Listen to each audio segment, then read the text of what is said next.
अऊज़ु बिल्लाहि मिनश्शैतानिर्रजीम बिस्मिल्लाहिर्रहमानिर्रहीम अम्मा यतसाअलूना अनिन्नबइल अज़ीम अल्लज़ी हुम फ़ीहि मुख्तलिफ़ून कल्ला सयअलमून सुम्मा कल्ला सयअलमून अलम नजअलिल अर्ज़ मिहादा वल जिबाला औतादा व खलक़नाकुम अज़वाजा वजअलना नौमकुम सुबाता वजअलना अल-लैला लिबासा वजअलना अन-नहारा मआशा वबनैना फ़ौक़कुम सबअन शिदादा वजअलना सिराजन वहाजा वअन्ज़लना मिनल मुअसिराति माअन सज्जाजा लिनुख़रिज बिही हब्बन व नबाता वजन्नातिन अल्फ़ाफ़ा।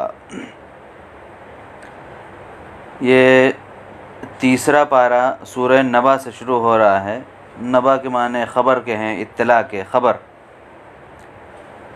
बात यहाँ से शुरू हुई है कि कुफ़ार आपसे किस चीज़ के बारे में पूछते हैं।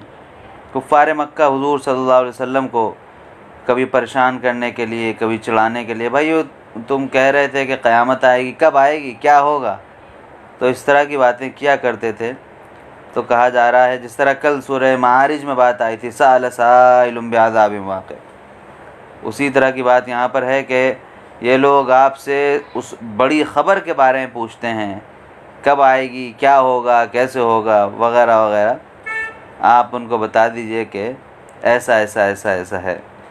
तो इस जहाँ तक मैंने आयत पढ़ी हैं वहाँ तक अल्लाह तबारक व तआला ने अपनी निशानियाँ गिनाई हैं, अपनी ताकत, अपनी कुदरत, अपनी क़ुव्वत का इज़हार फरमाया है।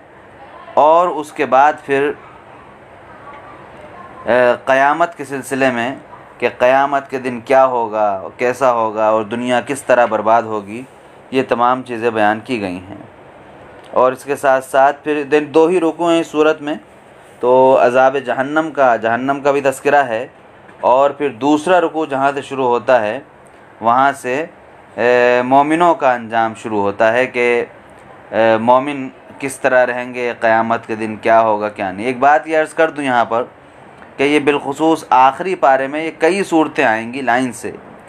क़यामत, अक़ीदा आखिरत, जहन्नम, जन्नत, इन तमाम चीज़ों को पढ़ने के लिए ये छोटी छोटी सूरतें सबसे ज़्यादा मुफीद हैं, जो यहाँ से शुरू हो रही हैं सूरह नबा से। मैंने कल भी आपको कुछ नमूने दिखाए थे कि बहुत एक दो लफ्ज़ों की आयतें हैं, लेकिन वो अपने अंदर बहुत ही ज़बरदस्त माने रखती हैं। और अगर आदमी समझने वाला है, दिल है आदमी के पास, तो वो काँप उठे, लरज़ उठे। इस तरह की चीज़ें, इस तरह की आयतें मौजूद हैं। अब इस सूरत में भी, सूरह नबा भी में आप देखें, इन्न जहन्नम कानत मिरसादा, जैसे यहाँ शुरू हो रही बात कि जहन्नम, आयत नंबर 21, कि जहन्नम उनकी ताक में है, उनका इंतज़ार कर रही है। गोया कि यूँ कह लें कि आप उनके लिए तड़प रही है कि आओ भाई जल्दी आओ, तुमको झुलसाएं, तुम्हें बर्बाद करें। लित्तागीन मआबा, अब दो लफ्ज़ों की आयतें हैं सिर्फ। शरीरों के लिए, परेशान करने वालों के लिए, साजिशें करने वालों के लिए, बगावतें करने, सरकशी करने वालों का वही ठिकाना है। लाबिसीन फ़ीहा अहक़ाबा, उसमें वो सदियों तक रहेंगे, न जाने कब तक रहेंगे, सही मुद्दत अल्लाह ताला को मालूम है। एक एक आयतें हैं, छोटी छोटी आयतें, कितनी छोटी छोटी। ला यज़ूक़ून फ़ीहा बर्दन वला शराबा, ना उसमें कुछ पानी पीने का हक़ मिलेगा उनको, ना ही उसमें उन्हें कहीं से कोई ठंडक हासिल होगी। इल्ला हमीमन व गस्साक़ा, ये अलग आयत है, दो लफ्ज़ों पर मुश्तमिल, सिवाय गर्म पानी का तज़किरा और पीछे भी आ चुका, और बहता हुआ पीप, वो गंदा खून ज़ख्मों से जो निकलता है वो भी गर्म, वो उनको दिया जाएगा। जज़ा विफ़ाक़ा, ये सब जुल्म नहीं होगा, बल्कि हकीकत में उनके अमाल का पूरा पूरा बदला दिया जा रहा होगा। तो ये छोटी छोटी, इसी तरह से जहाँ से जन्नत वालों का तज़किरा है, वो भी इसी तरह का बड़ा खूबसूरत दिलफरेब तज़किरा है। उसमें एक बात कही गई है कि इन्न लिलमुत्तक़ीन मफ़ाज़ा, कामयाबी मुत्तक़ियों के लिए है। हदाइक़ व अनाबा, बागात होंगे, अंगूर होंगे, व कवाइबा तुराबा, और उसके साथ साथ वकासन दिहा कलासमान, ये मैं आयत में बताना चाह रहा था आपको। हूरों का और छलकते हुए जामों का तस्करा करके कहा गया, ला यस्मऊन फ़ीहा लग़वन वला किज़्ज़ाबा। ये कुरान करीम ने ख़ास बात जन्नत के बारे में अक्सर जगह पे कही है। इसकी तरफ आपकी तवज्जो दिलाना चाहता था मैं कि वो उसमें कोई लग़व चीज़ नहीं सुनेंगे, यानी कि दुनिया की बड़ी नेमत है। मिसाल के तौर पर आपको बहुत बड़ा कोई बंगला मिल जाए, सब कुछ हो, लेकिन ऐसी जगह पर हो, वो उसके लोकेशन ऐसा हो कि साहब ऊपर से जहाज़ ही गुज़रते रहते हैं दिन भर, या सड़क है, आदमी अच्छी तरह है और वहाँ से मुस्तकिल कोई ट्रेन गुज़र रही है, या बसें गुज़रती रहती हैं, गाड़ियाँ गुज़रती रहती हैं, कुछ नहीं तो कुछ बेचने वाले आते रहते हैं वगैरह वगैरह, यानी कि शोर शराबे से आदमी को निजात नहीं है। और सच ये है कि दुनिया में आदमी को शोर शराबे से निजात नहीं है। आप कहीं जाके बिल्कुल किसी बीच पे अपना बंगला बनवा लीजिए, लेकिन जहाज़ तो वहाँ भी गुजरेंगे, जहाज़ वहाँ भी आया करेंगे, और यानी मुख्तलिफ़ चीज़ें हुआ करेंगी। ऐसी चीज़ें होती हैं जिससे इंसान के लिए इंसान इरिटेट होता रहता है, जहनी तौर पर उलझन का शिकार होता रहता है। तो जन्नत के घरों का तज़किरा कुरान करीम ने खुसूसियत के साथ ये किया है कि इन घरों में अल्लाह तबारक व तआला ने इस बात का इंतज़ाम फरमाया होगा कि वहाँ फजूलियात, उल्टी सीधी आवाज़ें सुनने का कोई नज़म नहीं होगा।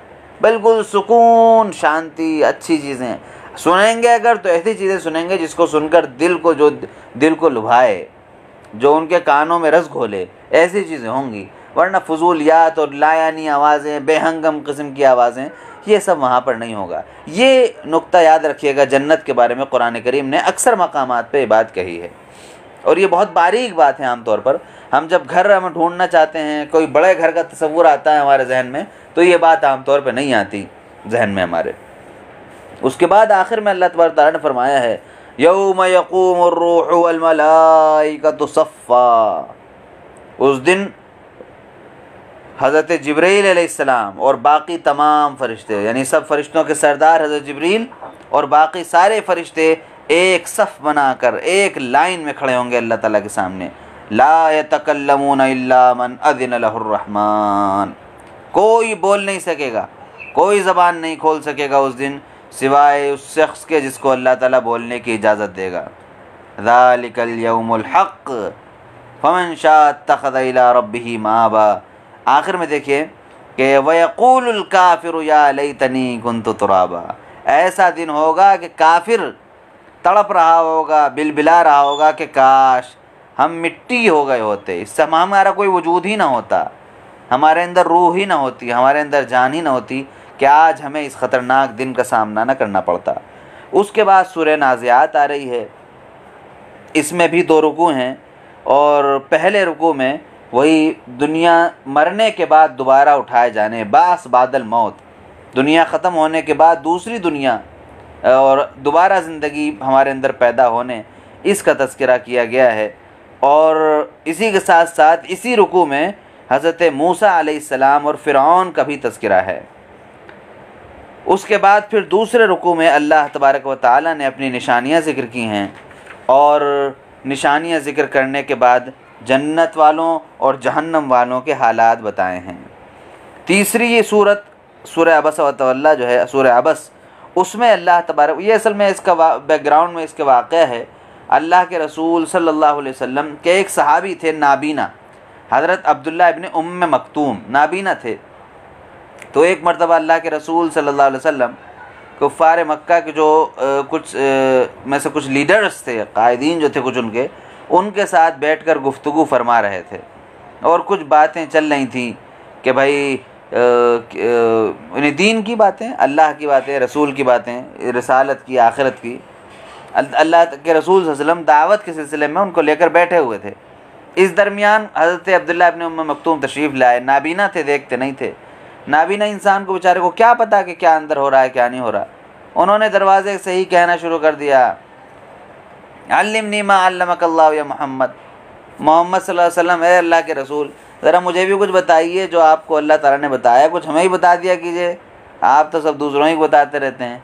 अल्लाह के रसूल सल्लल्लाहु अलैहि वसल्लम को उस वक्त उनका आना नागवार हुआ, उनके नाउज़ुबिल्लाह उनके नाबीना होने की वजह से नहीं, या उनके कमज़ोर होने की वजह से नहीं, बल्कि इसलिए कि उस वक्त हुजूर चाह रहे थे कि आप कुछ सरदारों को लेकर बैठे हैं, तो अगर उन पे काम हो जाता है, दावत का काम उनके ऊपर असर कर जाता है, तो ज़्यादा मुफीद चीज़ होगी। ये तो सहाबी थे, ये तो मुसलमान थे ही, इनसे बात मुस्तकिल होती रहती थी और कभी और भी हो सकती थी। फ़ौरन अल्लाह तबारक व तआला ने फरमाया कि ना ना, ऐसा ना कीजिए बिल्कुल। और ये जो लोग आपके साथ मुस्तकिल रहते हैं और मुखलिस हैं, उनके इखलास में ज़र्रा बराबर शक नहीं है, उनको आपको मुकम्मल वक्त देना चाहिए। और कोई भी रास्ता निकालें आप, यानी जो काम आप कर रहे थे, आपकी ना नीयत गलत थी, ना काम गलत था और हो भी नहीं सकता था। अल्लाह के रसूल सल्लल्लाहु अलैहि वसल्लम के तमाम अगले पिछले गुनाह माफ़ हैं, मासूम अनिल ख़ता हैं, आपसे ख़ताएँ नहीं होती थी, हो भी नहीं सकती थी। तो फरमाया कि लेकिन आपको जो असल लोग हैं उन पर तवज्जो ज़्यादा देनी चाहिए। आप दावत का काम करते रहें, लेकिन जो असल लोग हैं, जो जुड़े हुए हैं, जो वाबस्ता हैं पहले से, उन पर आपको दावत का काम करते रहना चाहिए। तो सूरह अबस के अंदर एक ही रुकू है। अब अक्सर सूरतें ऐसी ही आएंगी जिनके अंदर एक एक रुकू होंगे। तो इसमें अल्लाह तबारक व तआला ने एक तो इस बात का शुरू किया, आयात में तज़किरा किया है, फिर अपनी कुदरत का तज़किरा किया है कि अल्लाह ताला का निज़ाम क्या है, उसने क्या क्या दुनिया में पैदा किया, किस किस तरह चलाता है दुनिया का निज़ाम। और साथ इसके बाद फिर क़यामत का, और फिर क़यामत में भी जहन्नम का तज़किरा है। इसी सूरत के अंदर वो आयतें हैं, फ़इज़ा जाअतिस्साख़्ख़ा, आयत नंबर 33 बल्कि 32 देखें जी, 33 कि जब एक हंगामे वाली चीज़, शोर ख़तरनाक चीज़, ज़बरदस्त शोर वाली चीज़, दिलों को दहला देने वाली चीज़, ज़बरदस्त चिंगार जब आ जाएगी, क़यामत आ जाएगी। और उस दिन क्या होगा, यौम यफ़िर्रुल मरउ मिन अख़ीह, इंसान अपने भाई को छोड़ के भाग जाएगा, इंसान अपनी माँ को, अपने बाप को, अपनी बीवी को, अपने बच्चों को छोड़ के भाग जाएगा। लिकुल्लि इम्रिम, और उस दिन हर आदमी बस अपनी फ़िक्र में होगा, सिर्फ़ अपनी फ़िक्र में होगा। लेकिन उस दिन कुछ चेहरे ऐसे होंगे जो रोशन होंगे, उस दिन भी चमकदार होंगे, हंस रहे होंगे, खुश होंगे। और कुछ चेहरे ऐसे होंगे जिनके ऊपर गर्द अटी पड़ी होगी, जो परेशान होंगे, तड़प रहे होंगे, हवाइयाँ उड़ रही होंगी, इसको चेहरे पे हवाइयाँ उड़ना कहते हैं। और ये वो लोग होंगे जो मुनकिर होंगे अल्लाह ताला के, और जो लोग खुश व खुर्रम होंगे, ये वो होंगे जो अल्लाह ताला पर ईमान लाते थे। उसके बाद सूरह तकवीर है, इसमें अल्लाह तबारक व तआला ने क़यामत के हालात बयान किए गए हैं। और ये सूरह तकवीर और उसके बाद सूरह इन्फ़ितार, ये दोनों सूरतें क़यामत के हालात, ख़ास तौर पर क़यामत के दिन क्या क्या होगा, इसको समझने के लिए बिल्कुल। एक तो जहन्नम है, जहन्नम से पहले क़यामत को जो ज़लज़ला है, उस क़यामत के हालात को समझने के लिए ये दोनों सूरतें बहुत मुफीद हो सकती हैं। हम लोगों को चाहिए कि कुछ वक्त निकालें अपना ज़रूर और इन सूरतों का ज़रूर मुताला करें, ताकि हमें यह अंदाज़ा हो कि क़यामत के दिन क्या क्या होने वाला है। यानी वो क़यामत आज भी हो सकती है, कल भी हो सकती है, कभी भी हो सकती है। तो वो जो भी झटका क़यामत का आने वाला है, उस दिन क्या क्या होगा, ये सब चीज़ें इन दोनों सूरतों से हमारे सामने आएंगी। उसके बाद फिर सूरह मुतफ़्फ़िफ़ीन है। सूरह मुतफ़्फ़िफ़ीन में अल्लाह तबारक व तआला ने गुनाहगारों का अंजाम बताया है कि गुनाहगारों का क्या अंजाम होगा, और उसके साथ साथ जो तक़वा वाले हैं, तहारत वाले हैं, अल्लाह का दीन इख्तियार करने वाले लोग हैं, उनका क्या मामला होगा, और क़यामत के दिन उनके ऊपर के उनके क्या क्या हालात होंगे। एक ख़ास बात यह है कि सूरह मुतफ़्फ़िफ़ीन जो शुरू हो रही है, सूरह मुतफ़्फ़िफ़ीन जो शुरू हो रही है, ये उस चीज़ से शुरू हो रही है इसको हम कोई बड़ा जुर्म नहीं समझते। यानी नाप तौल में कमी करना, सूरत शुरू ही यहीं से हो रही है। बर्बादी है नाप तौल में कमी करने वालों के लिए। कौन नाप तौल में कमी करने वाला? इंसान तावील कर सकता था, अल्लाह ताला ने पूरी वजाहत कर दी कि नहीं, इसमें चक्कर में ना पड़ो इधर उधर। वो लोग जो जब लोगों से लेते हैं तो चाहते हैं बिल्कुल पूरा पूरा ले लें, बल्कि हल्का सा झुकाई हुआ ले लें, और जब देने का मौका आता है तोलते हैं तो फिर डंडी मारते हैं, बिल्कुल ऐसा लगता है सोना तोल रहे हैं। फरमाया कि ये हरकत बहुत छोटी सी है, मामूली सी है, लेकिन तुम्हारे नफ्स का पता देती है, तुम्हारे अंदर छुपे हुए लालच का पता देती है। ये हरकत बज़ाहिर छोटी हरकत है, लेकिन इससे तुम्हारे अंदर छुपा हुआ जो लालच है और जो हिर्स है उसका पता चलता है। इसलिए इस हरकत से बचने की ज़रूरत है। यहाँ ये सूरत शुरू ही इस बात से हो रही है। उसके बाद फिर इस सूरत में जैसा कि मैंने अर्ज़ किया, जन्नत वालों का, अहले तक़वा का, और इसके अलावा जहन्नम वालों का जो गुनहगार लोग हैं उनका तज़किरा किया गया है। उसके बाद सूरह इंशिक़ाक़, ये फिर वही सूरत है जैसा मैंने अभी 2 सूरतें पीछे आपके सामने बयान की, सूरह इन्फ़ितार और सूरह तकवीर। उसी सिलसिले में इस सूरत को भी रख लीजिए, सूरह इंशिक़ाक़ को। ये सूरत भी जहन्नम के हालात, माफ़ कीजिएगा, ये सूरत भी क़यामत के हालात, क़यामत के दिन के जो हालात होंगे उनको वाज़ह करने के सिलसिले में बहुत अहम है कि क़यामत के दिन क्या होगा क्या नहीं होगा। उसके बाद फिर सूरह बुरूज आ जाती है। सूरह बुरूज में एक वाक़या बयान किया गया है असहाबुल उख़दूद का, यानी खाई वालों का वाक़या। खाई जो होती है बड़ी पहाड़ों के दरमियान, खाई वालों का वाक़या। ये असल में हज़रत ईसा अलैहिस्सलातु वस्सलाम के इस दुनिया से तशरीफ़ ले जाने के बाद का वाक़या है। हज़रत ईसा की जो उम्मत थी उसमें एक बादशाह गुज़रा। बादशाह का एक मुँह बोला बेटा था। मैं याद रखिएगा, वाक़े बहुत तफसील के साथ बयान हुए हैं, कुछ थोड़ा सा मुफस्सिरीन का इख्तिलाफ भी है।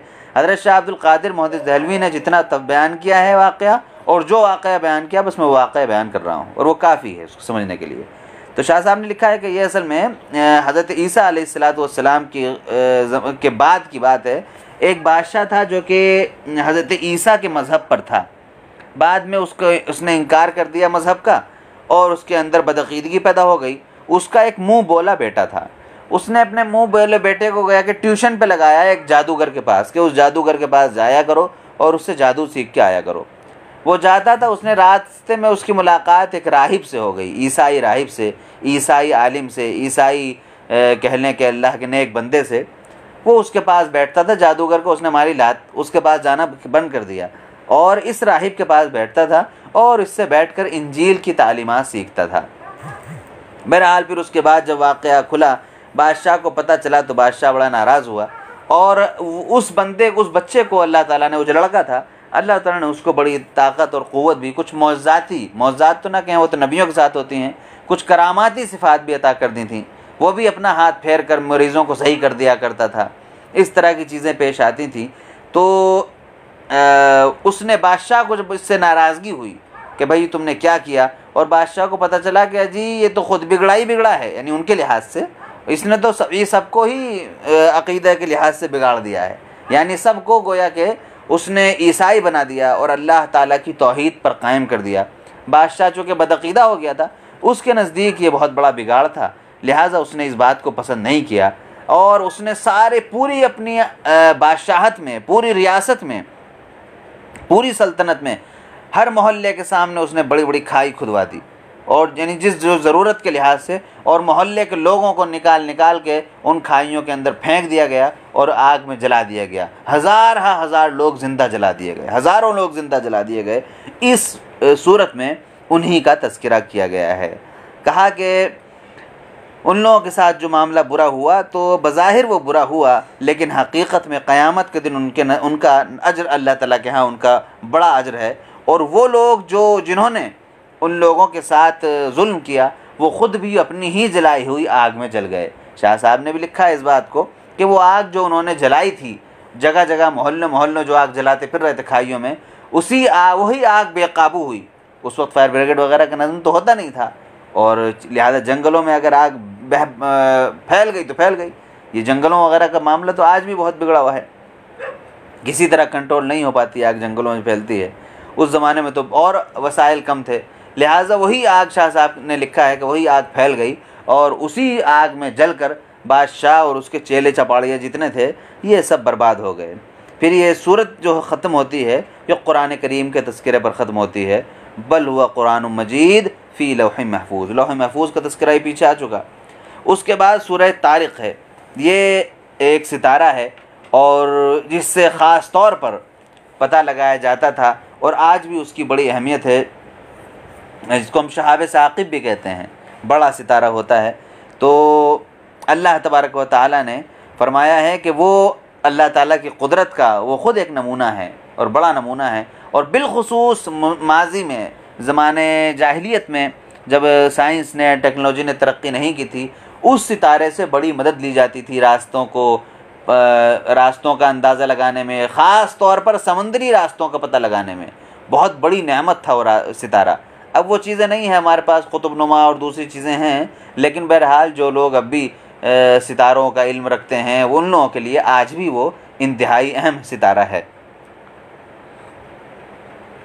तो उसका तज़किरा करने के बाद अल्लाह तबारक व तआला ने इस सूरत में अपनी निशानियों का तज़किरा किया है कि क़यामत के अल्लाह ताला ने इंसान को किस तरह पैदा किया और कहाँ कहाँ से वो लाता है इंसानों को, और फिर किस तरह से इंसान ख़त्म हो जाएगा, क्या होगा। और उसके बाद फिर सूरह आला है, शुरू होती है अल्लाह ताला की तौहीद से, अल्लाह ताला की निशानियों से, अल्लाह ताला की अज़मत से, और उसके बाद फिर जन्नत वालों और जहन्नम वालों के तज़किरे पर ये सूरत ख़त्म हो जाती है। ख़ास तौर पर इसमें बताया गया कि यही सब बातें बयान की गई हैं, इन्न हाज़ा लफ़िस सुहुफ़िल ऊला। आप इस कुरान से पहले जो सहीफ़े आ चुके हैं दुनिया में, उनमें भी यही सब बातें ज़िक्र की गई हैं। और ये गोया के ये जो उसूल हैं ये हमेशा के उसूल हैं। ये भी मैं बताऊंगा आगे कि क्या उसूल हैं। तो वो माजी पीछे गुजर भी चुका है कि क्या उसूल दुनिया को चलाने के अल्लाह ताला ने इख्तियार फरमा रखे हैं, आगे और वजाहत के साथ आएगा। सुहुफ़ इब्राहीम मूसा, हज़रत इब्राहीम को जो सही इससे पता चलता है कि हज़रत इब्राहीम को भी किताब दी गई थी, अगरचे उसका नाम हमें नहीं मालूम है, यानी जिस तरह से तौरात है, ज़बूर है, इस तरह से नाम है, उसका नाम नहीं मालूम, लेकिन सुहुफ़ इब्राहीम से पता चलता है कि हज़रत इब्राहीम अलैहिस्सलाम को भी किताबें दी गई थी, कुछ सहीफ़े दिए गए थे। हज़रत मूसा के बारे में तो हमें मालूम ही है। उसके बाद फिर सूरह गाशिया आती है। ये दोनों सूरतें अल्लाह के रसूल सल्लल्लाहु अलैहि वसल्लम की पसंदीदा, यानी ज़्यादा पसंदीदा सूरतें, जिनको हुजूर मामूल मुबारक था हुजूर का नमाज़ में पढ़ने का। ख़ास तौर पर ईद की नमाज में अल्लाह के रसूल सल्लल्लाहु अलैहि वसल्लम एक सूरत पढ़ा करते थे। जुमा में भी हुजूर से साबित है इन सूरतों को पढ़ना। तो दूसरी सूरत जो शुरू होती है उसमें जहन्नम के हालात बयान किए गए हैं, और जहन्नम के हालात बयान करने के बाद जहन्नम में क्या क्या होगा, क्या क्या नहीं होगा, और इसके अलावा जन्नत में क्या क्या होगा, उसके बाद इंसानों को अपील किया गया है कि ज़रा जो खोपड़ी है तुम्हारी दिमाग के अंदर, जो भेजा भरा गया है, इसको कभी इस्तेमाल भी कर लिया करो। अफला यंजुरून इलल इबिली कैफ़ा खुलिक़त, ख़ास तौर पर अरबों से कहा जा रहा है। ऐसा नहीं है कि अब ये ऊँट जो है आज वो कोई अहम चीज़ नहीं है। ऊँट आज भी अपने आप में बहुत हैरान कुन जानवर है, बहुत ज़्यादा हैरान करता है ऊँट आज भी, कि बज़ाहिर वो बड़ा सुस्त सा ढीला सा नज़र आता है, लेकिन अगर उसको रेगिस्तान में भागता हुआ देखें तो उसको आज भी रेगिस्तान का जहाज़ कहा जाता है।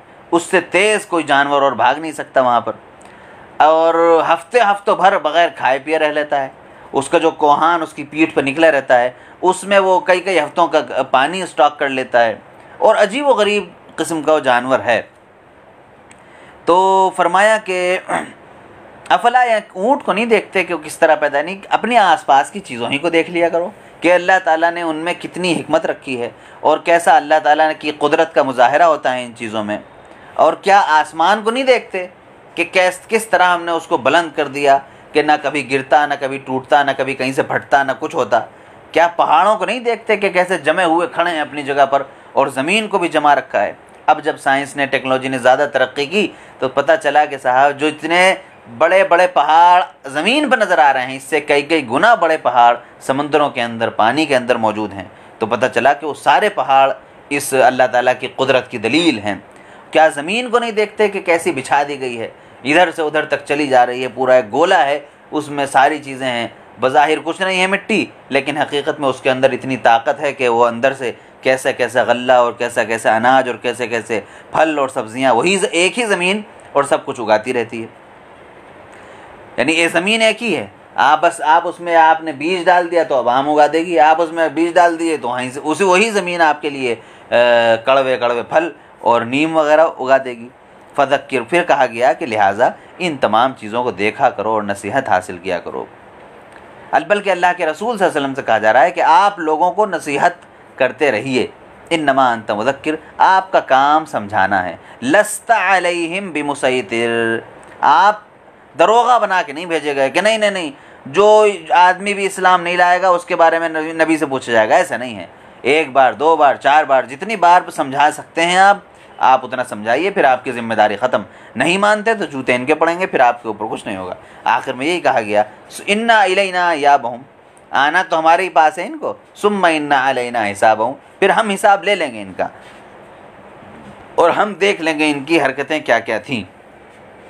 उसके बाद सूरह फज्र है। सूरह फज्र में चंद आयतों के अंदर कौम आद का, कौम समूद का और फ़िरऔन का तज़किरा किया गया है। एक बात ये रह गई, सूरह फज्र की बिल्कुल शुरू की जो आयतें हैं, दूसरी तीसरी आयत वलयालिन अश्र वश्शफ़इ वल वत्र, बल्कि दूसरी आयत सिर्फ वलयालिन अश्र और 10 रातों की कसम। 10 रातों से कौन सी रातें मुराद हैं? उलमा का तकरीबन मुत्तफ़क़ा फ़ैसला है कि 10 रातों से मुराद ज़िलहिज्जा के शुरू के 10 दिन जो हैं उनकी रातें मुराद हैं। अब ये अजीब बात है, देखिए हमारे और आपके माशरे में, बिलखुसूस हिंदुस्तान, पाकिस्तान, बांग्लादेश के माशरे में जो धूम धड़क्का शब बारात पे होता है, जो कि एक मुबारक रात है, लेकिन उसमें इख्तलाफ है। और फिर शब क़द्र के मुकाबले में तो बिल्कुल, और फिर इन रातों के मुकाबले में जिनकी अल्लाह ताला कसम खा रहा है, यानी जिन रातों का निहायत मुक़द्दस होना तय है, सबसे मुबारक रात शब क़द्र है जो रमज़ान में गुज़र चुकी, कल जो ख़त्म हो गई। और उसके बाद फिर दूसरी जो मुक़द्दस तरीन रातें हैं वो ये ज़िलहिज्जा की रातें हैं। हम में से अक्सर को नहीं मालूम होता कि ये रातें भी अपनी कोई अहमियत रखती हैं। तो इन तमाम चीज़ों को हमें समझना चाहिए। देखिए एक बात, उसूल हमें याद रख लेना चाहिए, दीन वो है जो अल्लाह और उसके रसूल ने दिया है। दीन हमें अच्छी और बुराई, अच्छाई और बुराई का फ़ैसला, अच्छी चीज़ों बुरी चीज़ों का फ़ैसला इस तरह करना है कि किस चीज़ को अल्लाह और उसके रसूल ने बराबर अच्छा कहा है, किसको बुरा कहा है। अपनी मर्ज़ी से कि नहीं असल में हमारे यहाँ होता यही चला आ रहा है, आपके यहाँ होता चला आ रहा होगा तो चला आ रहा होगा, लेकिन अल्लाह और उसके रसूल जो कहते हैं हकीकत में वो है। अल्लाह और उसके रसूल ने सबसे मुक़द्दस रात बनाया है शब क़द्र को, तो सबसे मुक़द्दस रात वही है। उसके बाद फिर ये 10 रातें हैं जो ज़िलहिज्जे के महीने में शुरू के पहले अशरे की रातें हैं, अल्लाह ताला उनकी कसम खा रहा है कि उन 10 रातों की कसम। लिहाजा हमें समझना चाहिए कि उनकी कितनी अहमियत है। ख़ुद अल्लाह के रसूल सल्लल्लाहु अलैहि वसल्लम के इरशाद गिरामी भी है कि ये जो 10 दिन हैं इनके अंदर जो रोज़ा रखने का सवाब है वो दूसरे दिनों में रोज़ा रखने का सवाब नहीं है, बल्कि आम इबादत की बात कही गई है। इन 10 दिनों में इबादत का जो सवाब है रमज़ान के अलावा वो सवाब किसी और महीने में, किसी और दिन में हासिल नहीं किया जा सकता। इतनी मुबारक रातें हैं, लेकिन हम वो इसी तरह गुजार देते हैं। 1-2 महीने बाद वो आएंगी और हम अपने माशरे में देख सकते हैं।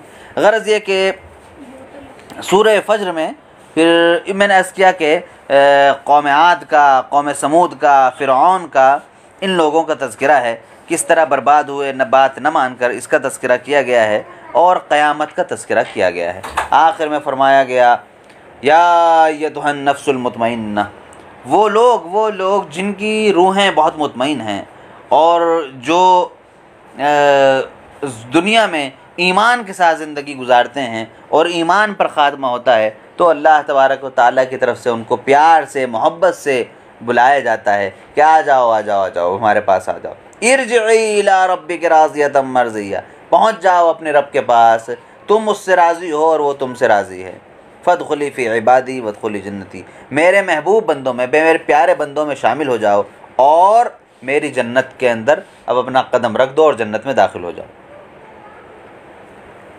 उसके बाद सूरह बलद है। सूरह बलद में, बलद शहर को कहते हैं, आप लोग जानते होंगे। इस शहर में कसम खाई गई है इस सूरत में मक्का मुकर्रमा की। तो इस सूरत में अल्लाह तबारक व तआला ने मुख्तलिफ मिसालें देकर, अपनी मुख्तलिफ निशानियाँ देकर, जैसे अलम नजअल लहू आइनैन, क्या हमने आँखें नहीं बनाई तुम्हारी, व लिसान व शफ़तैन, ज़बान नहीं दिया तुमको, होंठ नहीं बनाए तुम्हारे, तुम्हें हमने रास्ता नहीं दिखा दिया कि ये रास्ता है, ये रास्ता, ये अच्छा रास्ता, ये बुरा रास्ता, यानी तुम्हें अक्ल नहीं दी क्या सोचने समझने के लिए। ये तमाम बातें कहकर गोया कि अक्ल को इस्तेमाल करने की दावत देकर अच्छे कामों की ताकीद की गई है। अच्छे काम, इनमें अच्छे कामों में अक्सर काम वो हैं जो हम लोग समझते नहीं हैं, जिनको हम करते नहीं हैं। मिसाल के तौर पर यतीमों की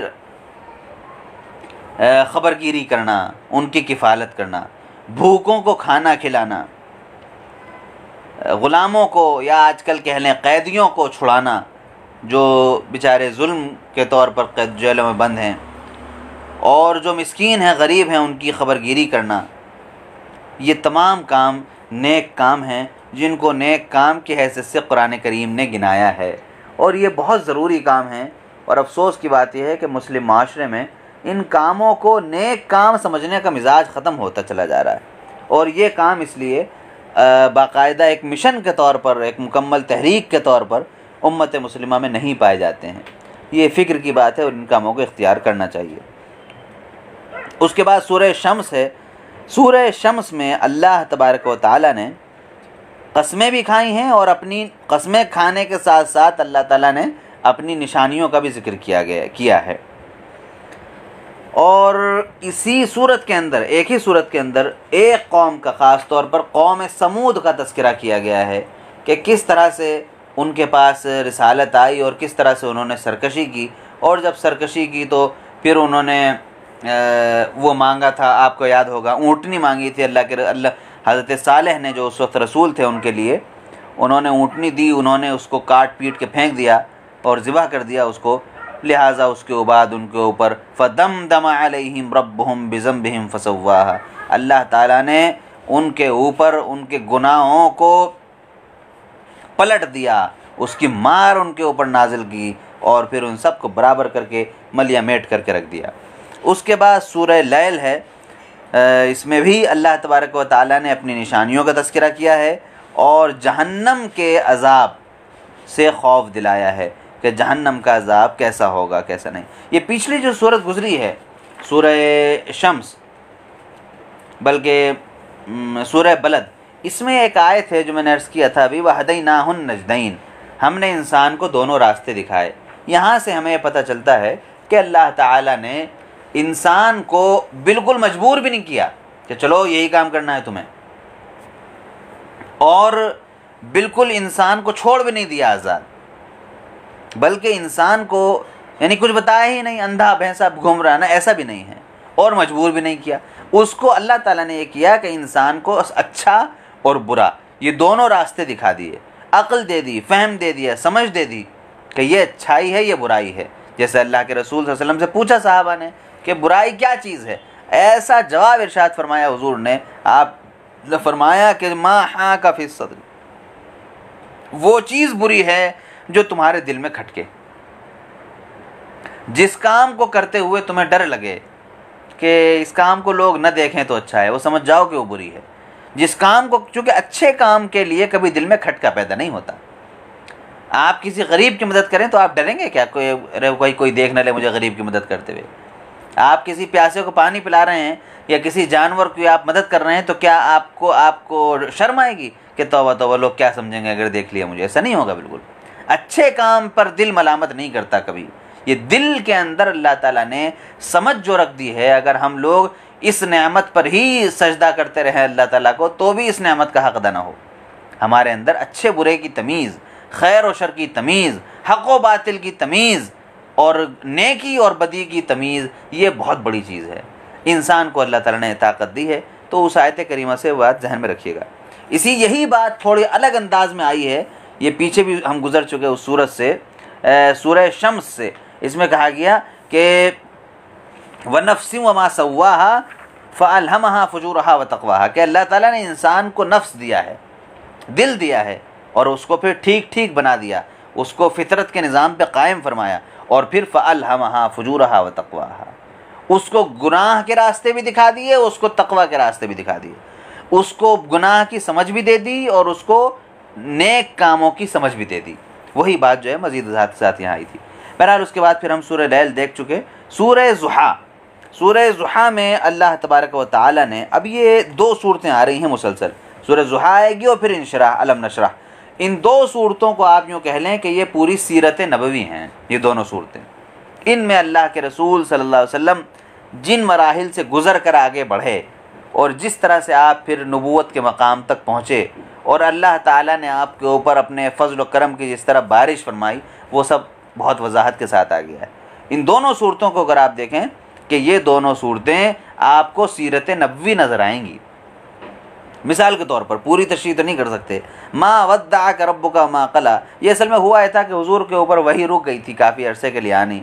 तो कुफ़ार मक्का ने छारे लगता है आजकल तुम्हें वो बता नहीं रहा जिन्नात जो तुमने पाल रखा था, कुछ कोई आजकल नई सूरत कुछ नई आयत आ नहीं रही है, लग रहा है जो तुमने शैतान पाल रखा था वो तुम्हें कुछ बता नहीं रहा है आजकल आकर। तो इस तरह की बातें करते थे। लिहाजा अल्लाह के रसूल सल्लल्लाहु अलैहि वसल्लम को ये दिलासा दिया गया, मा वद्दाअक रब्बुका मा क़ला, आपका रब न, आपके रब ने आपको न छोड़ा है और न वो आपसे बेजार हुआ है। उसके बाद फिर हुजूर को कहा गया, अलम यजिदका यतीमन फ़आवा, आप ये कैसे सोच सकते हैं कि, और आप क्यों गम करते हैं, आप क्यों मलूल होते हैं कि आपका रब आपको भूल गया। ये बताइए, क्या आपके रब ने आपको यतीम नहीं पाया था? आप यतीम नहीं थे। दुनिया में आने से पहले आपके बाप इस दुनिया से चले गए थे। उसके बाद आप 6 साल के थे तो आपकी माँ दुनिया से चली गई। उसके बाद आप तकरीबन 9 साल के हुए तो आपके दादा इस दुनिया से चले गए। और फिर जब आप दीन लेकर आए और आपको बहुत सख्त सहारे की ज़रूरत थी अपने चचा के, तो चचा आपको छोड़ के चले गए। गोया कि एक पूरा सिलसिला था बेसहारापन का, सहारे आपके टूटते चले गए। और बिल्कुल शुरू में आप उस वक्त यतीम थे, लेकिन आपको किसने पाला, आपको अच्छी तरबियत में किसने रखा। ववजदका ज़ाल्लन फ़हदा, ज़ाल का तर्जुमा है कि आपको सही रास्ता नज़र नहीं आ रहा था। गुमराह ना कीजिएगा तर्जुमा इसका, अल्लाह के रसूल सल्लल्लाहु अलैहि वसल्लम कभी गुमराह नहीं रहे। हम और आप गुमराह होंगे, अल्लाह के रसूल सल्लल्लाहु अलैहि वसल्लम की अल्लाह ताला ने दुनिया में आने से पहले से लेकर दस्तगिरी फरमाई है। जब आप दुनिया में तशरीफ़ भी नहीं लाए थे उस वक्त से लेकर दस्तगिरी फरमाई, उस वक्त से हुजूर का हाथ पकड़े रखा। लिहाजा ज़ालन का मतलब यह है कि जब आप गार हिरा में जाकर बैठते थे, अभी नबी नहीं हुए थे, अभी आपको पता नहीं था। हुजूर से पूछा भाई क्या हुजूर की क्या इबादतें हुआ करती थी गार हिरा में, भाई बताया कि उस वक्त सिर्फ आप तवज्जो, ध्यान, सुकून के साथ बैठते थे और आंखें बंद करके तसव्वुर करते थे कि मेरा खुदा कौन है, और जो मेरा खुदा है मैं उसी से अपनी लौ लगा रहा हूँ, मैं उसी से अपना दिल जोड़ रहा हूँ। तो उस वक्त आपको गुनाहों के काम में आपका दिल जो है वो घुटता था, आपका दम घुटता था मक्के में कुफ्र और शिर्क का माहौल देखकर। तो ये सब कहा कि लेकिन आपको सही रास्ता उस वक्त तक नहीं मिला था। अल्लाह तबारक ताला ने आपको नबूवत दी और आपको रास्ते पे लगा दिया। ववजदका आइलन फ़अग़ना फ़अम्मल यतीम फ़ला तक़हर वअम्मस साइला फ़ला तनहर वअम्मा बिनिअमति रब्बिका फ़हद्दिस। पूरी सूरत आप देख लें, मैंने सिर्फ इशारा किया कि सूरतें हकीकत में अगली सूरत भी जो आ रही है अलम नशरह, ये भी हकीकत में अल्लाह के रसूल सल्लल्लाहु अलैहि वसल्लम की सीरत ही इसमें बयान की गई है। उसके बाद फिर सूरह 3 में आ जाइए। ये बहुत ही अजीब व गरीब सूरत है और पता नहीं इस पर तवज्जो कम क्यों है हम लोगों की। मैंने कई तफसीरों में भी देखा लेकिन आम तौर पर इस पर तवज्जो नहीं है। मैं थोड़ा सा 1-2 मिनट इशारा करूँगा और बिलखुसूस आप में से जो उलमा हैं उन इशारात को लेकर अगर आगे कुछ अपनी बात आगे बढ़ा सके तो उन्हें बढ़ाना चाहिए, मर्द उलमा हो या खातून उलमा हो, जो भी हों।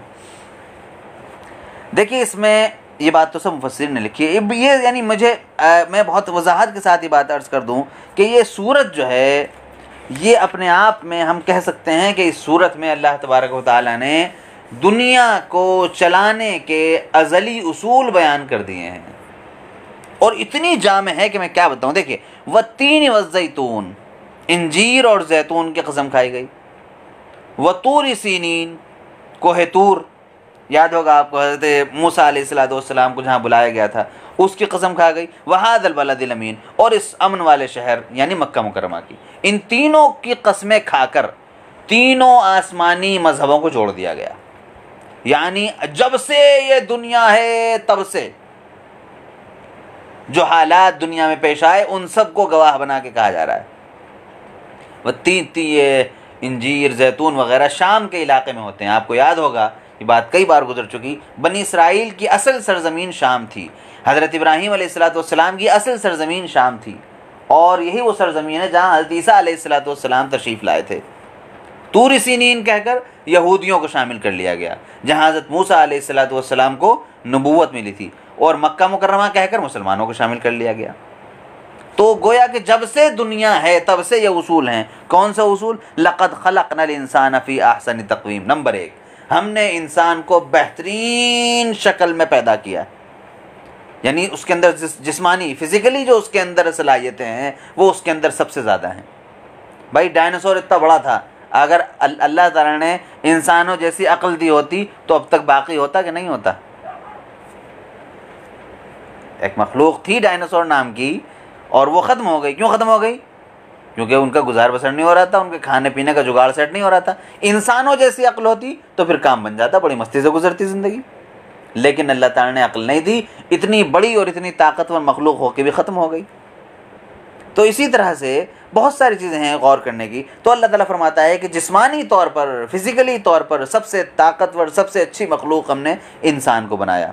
एक उसूल पता चल गया। अब इसकी तशरीह करते चले जाइएगा आप, इंसान को का कंपेयर करते चले जाइए, मुकाबला मुआजना करते चले जाइए दूसरे मखलूक से, इंसान सबसे अफजल निकलेगा। अच्छा, उसके बाद सुम्मा रददनाहु अस्फल साफिलीन, जिस्मानी लिहाज से सबसे हमने खूबसूरत बनाया, लेकिन हमने उसको घटिया से घटिया मकाम में भी भेज दिया।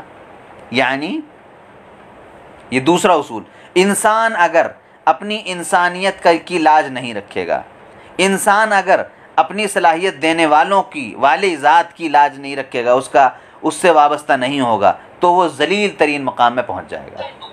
पता चला कि दुनिया में जितना फसाद, जितनी मुसीबतें, ये करोना ठरोना अला बला जो कुछ भी है, ये सब इंसान की अल्लाह ताला से बगावत का नतीजा है। जितने अजाब आए, जो कुछ भी आए, वो सब दुनिया में जितना फितना फसाद है, जितना भी शर है, जितनी बुराइयां हैं, वो सब अल्लाह ताला से बगावत का नतीजा है। यानी उस ज़ात से बगावत का नतीजा है जिसने इंसान को सबसे अच्छा बनाया था। अल्लाह ताला ने सबसे अच्छा बनाया था, लेकिन इंसान अपनी हरकतों की बुनियाद पे यहाँ पहुँच जाता है। दूसरा उसूल हमारे सामने आ गया कि अगर हमने उसकी कदर नहीं की तो ये हो जाएगा। तीसरा उसूल, कामयाब कौन लोग हैं?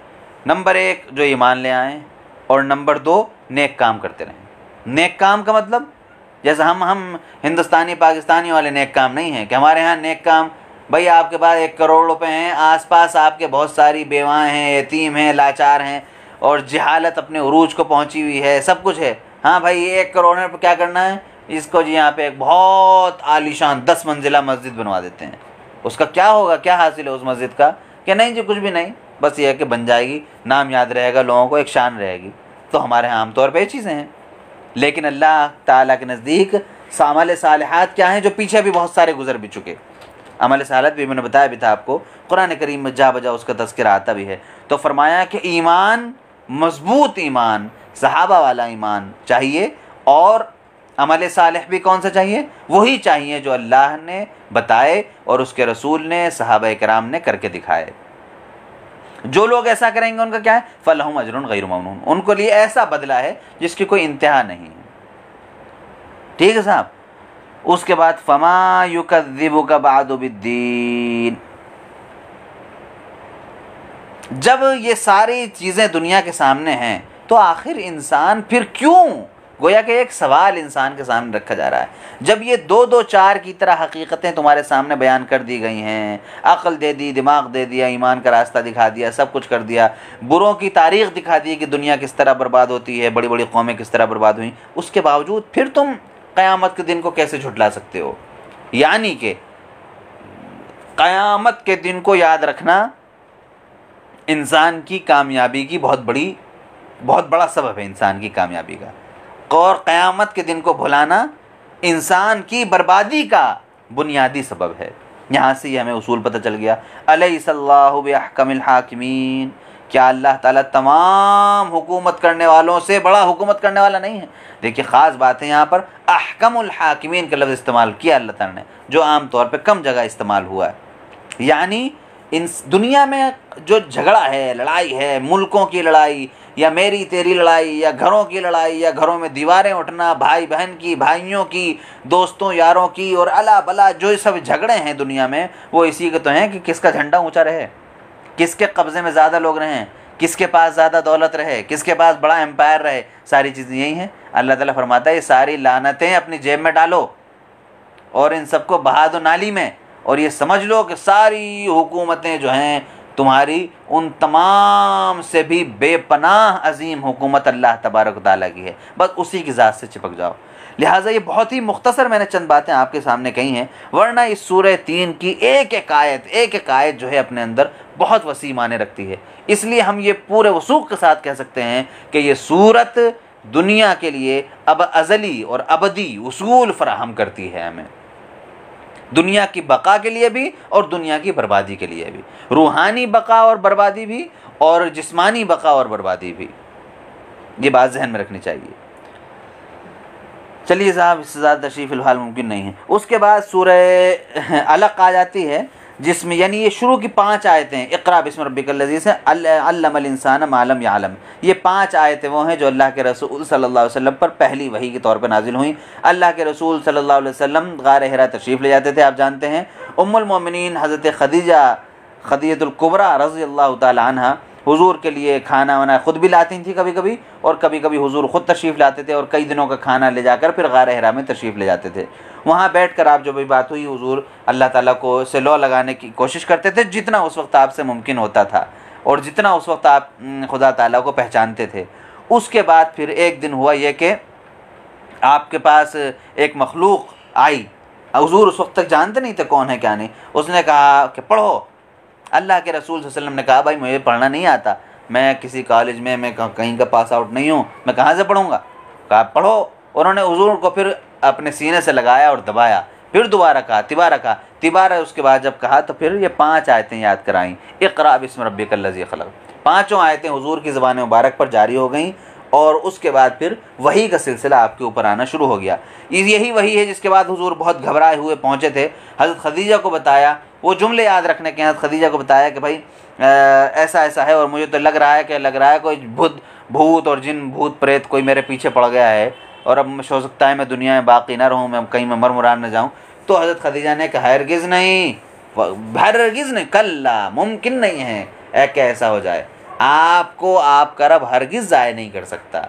और उस वक्त जो सिफ़ात बताई थी वो ज़रा याद रखने की हैं। उस वक्त सिफ़ात बताई थी क्योंकि आप सिला रहमी करते हैं, आप गरीबों का मजबूरों का के सहारा बनते हैं, आप जो कमज़ोर लोग हैं उनका बोझ उठाते हैं, आप मेहमानों की किफ़ालत करते हैं। उस वक्त मेहमानी एक बड़ी चीज़ थी, आज हम उसको सदका खैरात कह सकते हैं।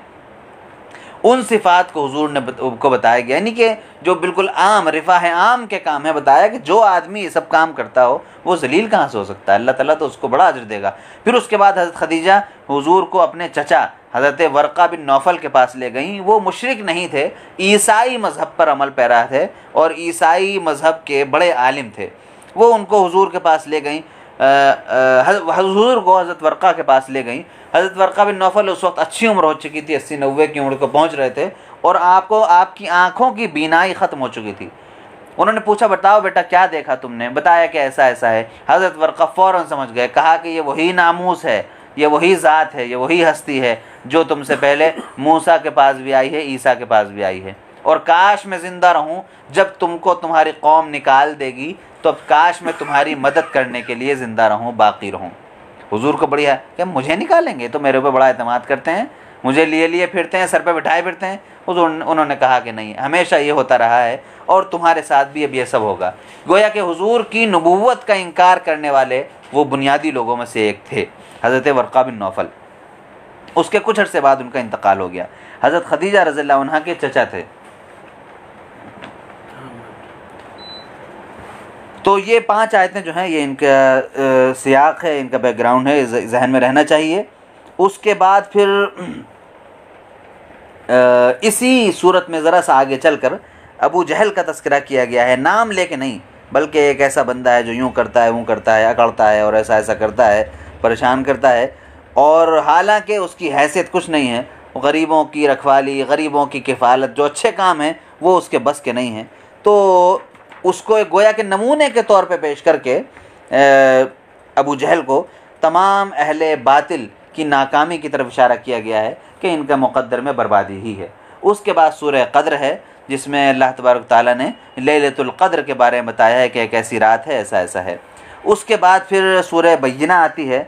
सूरह बय्यिना में बहुत बुनियादी बात ये कही गई है कि दुनिया जब से कायम है और जब तक रहेगी, दुनिया की सबसे बड़ी ज़रूरत क्या है? दीन हनीफ है। दीन हनीफ का मतलब वो दीन जिसमें एक अल्लाह को माना जाए और सिर्फ एक अल्लाह से लो लगाई जाए। माजी में हज़रत इब्राहीम उसके अलमबरदार रहे, अब अल्लाह के रसूल सल्लल्लाहु अलैहि वसल्लम के दुनिया में नबी बनकर आने के बाद क़यामत तक अल्लाह के रसूल सल्लल्लाहु अलैहि वसल्लम उस दीन हनीफ के अलमबरदार हैं। यहूदियों का भी दावा है कि वो दीन हनीफ पर अमल करते हैं, लेकिन ऐसा नहीं है। ईसाइयों का भी दावा है कि दीन हनीफ पर अमल करते हैं, लेकिन उनके यहाँ भी ऐसा नहीं है। तो फरमाया गया कि दुनिया की गोया के सबसे बड़ी बुनियादी ज़रूरत ही बताया गया दीन हनीफ, तौहीद और बुनियादी अकायद इस्लाम को जो है तौहीद, रिसालत, आखिरत, ये हकीकत में दुनिया की सबसे बड़ी ज़रूरत हैं।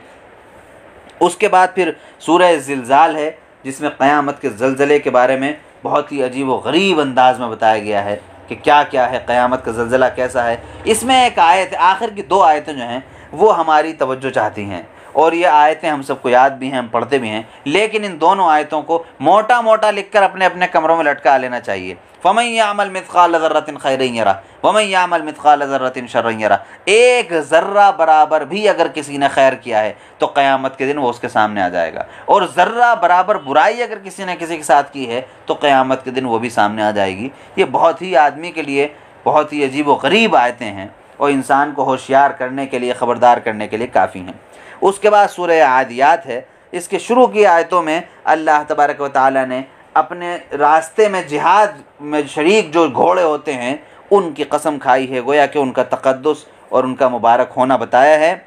और फिर ये बताया है, इस पूरी आयत का मैंने जो खुलासा मैं अर्ज़ कर सकता हूँ वो ये कि इस पूरी सूरत में दुनिया का जो पहिया जो घूम रहा है, साइकिल एक चक्कर जो घूम रहा है, उसके बारे में बताया है कि इंसान ऐसा ऐसा है और ऐसा ऐसा करता है, वो अल्लाह ताला का इनकार करता है, कब्रों में जाएगा, कब्रों से उठेगा और फिर उसके सामने आ जाएगा क्या हक़ था, क्या बुरा था, क्या सही था, क्या गलत था। उसके बाद सूरह क़ारिआ, क़ारिआ कहते हैं खड़खड़ाने वाली चीज़, खटखटाने वाली चीज़। जैसे आप घर में अपने बैठे हों, अचानक बेल बजे, खटखट, अचानक आपको पता थोड़ी होता फ़लाँ साहब आ रहे हैं, फ़लाँ साहब आ रहे हैं। तो यही मामला क़यामत का भी है। आदमी घरों में बैठा होगा, अपने काम काज में लगा होगा, अचानक पता चलेगा कि लो जी क़यामत सर पे खड़ी है। और इसमें कहा गया यौम यकूनुन्नासु कल फराशिल मबसूस। लोग जो पतंगे होते हैं, आप कोई जलाएं, कोई मोमबत्ती जलाएं, उसके इर्द गिर्द जो पतंगे आते हैं और फिर वो सुबह में आप देखते हैं कि वो सब मरे पड़े होते हैं और ज़रा सी आप फूंक मारे सब उड़ जाते हैं। कहा कि पूरी दुनिया में इसी तरह से सारे इंसान, सारी मखलूक़ात पड़ी होगी, और बड़े बड़े पहाड़ जो कल भी कहा गया था रंगीन ऊन जो होता है उसकी तरह से उड़े चले जा रहे होंगे इधर उधर। और बस सीधी बात यह है, जिन आमाल तोले जाएंगे, तराजू कायम हो जाएगा, मीज़ान अदल कायम हो जाएगा, तराजू रख दिया जाएगा, तराजू में जिसके आमाल का पल्ला झुक जाएगा वो कामयाब हो जाएगा, जिसका पल्ला जो है वो उठ जाएगा वो बर्बाद हो जाएगा, और उसके हक़ उसके लिए सिर्फ एक दहकती हुई आग होगी। उसके बाद सूरह तकासुर है जिसमें इंसान को हिर्स और लालच से बचाया गया है और कहा गया है कि तुमको एक दूसरे से आगे बढ़ने की जो लत तुम्हारे अंदर है, अच्छा उसकी इतनी सैलरी है, लाओ मैं इतना कर लूँ। औरतों में भी ख़ास तौर पे चीज़ें, अच्छा उसने ऐसा सोफ़ा ले लिया है, ला इस बार मैं उससे अच्छा सोफ़ा लेके आऊँगी। उसके बाद अच्छा छोटा वाला फ्रिज है, इसका डबल लेके आऊँगी। उसने इतना सोना लिया, मैं उसका इतना ले लूँगी। तो फरमाया कि ये सब नंबर जोड़ते जोड़ते 2 4 4 8 8 16 करते करते तुम अचानक एक दिन देखते हो कि तुम तो कब्र के किनारे खड़े हो। पूरी ज़िंदगी गुजर जाती है, आँख खुलती है तो कब्र सामने होती है और बस फिर मामला ख़त्म हो चुका होता है। तो फरमाया कि ये तमाम चीज़ें और ये हिर्स और लालच और दुनियावी चीज़ों के मामले में दौड़ और आगे बढ़ने की कोशिश, ये बड़ी ख़तरनाक चीज़ है, इससे इंसान को बचना चाहिए। सूरह असर, ये जो मैंने आपको 3 के बारे में बताया है, कुछ उसी तरह की चीज़ है, लेकिन वहाँ ज़रा बैकग्राउंड अलग किस्म का है। वहाँ पूरी इंसानियत का बाकायदा इशारे किए गए हैं इंसानियत की तरफ और साबिक़ा उम्मतों की तरफ। यहाँ पर सिर्फ कहा गया वल असर, ज़माने की कसम, यानी ज़माना गवाह है, ज़माना देख रहा है। क्या कि इंसान जब ईमान लाता है, नेक काम करता है तो कामयाब हो जाता है, और जब बुरे काम करता है तो नाकाम हो जाता है। लिहाजा इसकी वजाहत इस सूरत में, इस छोटी सी सूरत को हम कह सकते हैं कि इंसानियत की कामयाबी का बुनियादी नुस्खा भी हम कह सकते हैं। उसके बाद फिर वैलुल लिकुल्लि हुमज़तिल लुमज़ा अल्लज़ी जमअ मालन वअद्ददा। यहाँ फिर वही बात कही गई है, जिन लोगों के अंदर नोट गिन गिन के रखने की, थूक लगा लगा के रखने की आदत होती है, और तिजोरी बस भरते रहे। अच्छा इतने पैसे हो गए अकाउंट में, चलो जी ठीक है, 2 दिन बाद जाकर फिर पासबुक लगा दी, देख लें कहीं से आए कि नहीं, इंटरेस्ट के इतने पैसे आ गए होंगे, अब कितने हो गए, अब कितने हो गए। जो लोग बस पैसा पैसा पैसा, दुनिया, घर बार, गाड़ी बंगला, ये सब करते रहते हैं, फरमाया कि ऐसा चिपकने वाला अजाब पहुंच जाएगा तुम्हारे पास, और इस तरह से तुम्हें रौंद दिया जाएगा, इस तरह बर्बाद कर दिया जाएगा कि फिर तुम कहीं कुछ कर नहीं सकोगे। नारुल्लाहिल मूक़दा, कहा कि ऐसी आग है ऐसे लोगों के लिए जो अल्लाह तबारक व तआला के ज़रिए सुलगाई गई है, और जो जल रही होगी सामने, लेकिन जो कल बात आई थी, कलेजे तक को अंदर भून के रख देगी, इंसान के अंदर तक को भून के रख देगी। इसलिए भैया इन चीज़ों से बचो, और दुनिया को दुनिया ही समझो, उसको अपने ऊपर तारी ना करो, दुनिया के ऊपर सवार हो जाओ। जिस तरह आदमी बाइक पर, गाड़ी पर सवार होता है, साइकिल पर, तो वो हमारी ज़रूरत है इसलिए हम उस पर सवार हैं। लेकिन कोई आदमी इतना बेचारा बाइक पे फ़िदा हो जाए अपनी, कि रोज़ाना बाइक के नीचे लेट जा कर के, नहीं नहीं नहीं, मैं जो हूँ साहब, मैं इसके ऊपर नहीं बैठूँगा, ये तो बिल्कुल नई नहीं है, ये मैं इसे खुद उठा के ले जाया करूँगा अपनी गोद में, और अपनी बाइक अपनी गोद में लेके फिरे, दुनिया उसको पागल ही तो समझेगी। और अगर इस लिहाज से देखा जाए तो हम सब पागल ही हैं, पूरी दुनिया दुनिया पर पागलपने का दौरा पड़ा हुआ है। दुनिया, माल दौलत, घर बार, बंगला, गाड़ी, अच्छे बड़े बड़े मोबाइल, बड़ी बड़ी चीज़ें, बड़ी बड़ी कंपनियां, बड़ी जो चीज़ें हैं, ये तमाम चीज़ें हकीकत में हमारी ज़रूरत हैं। इनको ज़रूरत समझ के इस्तेमाल करना चाहिए, न कि इनको अपने ऊपर तारी करना चाहिए। उसके बाद फिर सूरह फील है, इसमें जो वाक़या बयान किया गया है वो आपको पता है। यमन में एक छोटा सा एक आदमी था, अबरहा बादशाह था, उसने अपने लिए वहाँ पर सोचा कि अच्छा मक्के में लोग जाते हैं, लाओ मैं अपना भी एक काबा बना लूँ। उसने वहाँ पे अपना काबा बना लिया कि अब लोग मक्के न जाया करें, यहाँ मेरे पास आ जाया करें। लेकिन बेवकूफ़ को क्या मालूम कि असल असल होता है, नकल नकल होता है, डुप्लीकेट चीज़ पे कौन जा रहा है भला। तो उसके पास जो कोई गया नहीं साहब, और बड़ा जुल्म ये कर दिया थोड़ा और, कि मक्के के कुछ लोग यमन गए तिजारत के लिए, उन्हें पता चला कि अच्छा यहाँ भी एक आर्टिफिशियल काबा बना है, डुप्लीकेट काबा। उन्होंने कहा लाओ जी देखें जाकर। उन्होंने काबा देखा तो वहाँ पे उस काबे में जो डुप्लीकेट काबा था, उसमें पेशाब पखाना भी कर दिया उन्होंने, उसको गंदा संदा कर दिया। बादशाह का बड़ा मूड ख़राब हुआ, उसने फिर हमले के इरादे से वो आया। उस वक्त तक इस्लाम नहीं आया था। अल्लाह के रसूल सल्लल्लाहु अलैहि वसल्लम इस वाक़े के 50 दिन बाद दुनिया में तशरीफ़ लाए हैं। ये वाक़या जो पेश आया है उसके 50 दिन बाद आका इस दुनिया में तशरीफ़ लाए। उस वक्त हुजूर के दादा हज़रत अब्दुल मुत्तलिब सरदार थे, उनको पता चला कि भाई ऐसा ऐसा लश्कर आ रहा है, और ये लश्कर आके इसने डेरा डाल दिया था, लोगों के ऊँट जमा करके, चुरा के और हथिया के सब लेके भाग गए थे। इन्होंने कहा चल जाओ बात करके आता हूँ। हज़रत अब्दुल मुत्तलिब पहुँचे अबरहा के पास, पता चला कि भाई कुरैश के सरदार आ रहे हैं। कहा क्यों आना हुआ? कहा भाई हमारे ऊँट जानवर वानवर ज़रा छोड़ दीजिए। उसने कहा अरे जानवर की फ़िक्र पड़ी हुई है, हम तो तुम्हारा काबा ढाने आए हैं, जो काबा तुम लोगों ने बना रखा है हम तो उसे गिराने आए हैं, तुम्हें पता नहीं क्या? कहा जी खूब पता है। कहा तो फिर? कहा बस हमारे ऊँट दे दिए, जानवर दे दीजिए। कहा भाई काबे का क्या करोगे? कहा उसका हम क्या करेंगे, ऊँट के हम मालिक हैं, उसको हम छुड़वाने आ गए हैं। काबे का मालिक जो है अल्लाह ताला है, वो छुड़ाएगा, हम क्या कर सकते हैं भाई, तुमसे लड़ने की ताकत तो हमारे अंदर है नहीं। वो हाथी वाथी जमा करके लाया था, हाथी तो अरब के लिए बड़ी अनोखी चीज़ थी।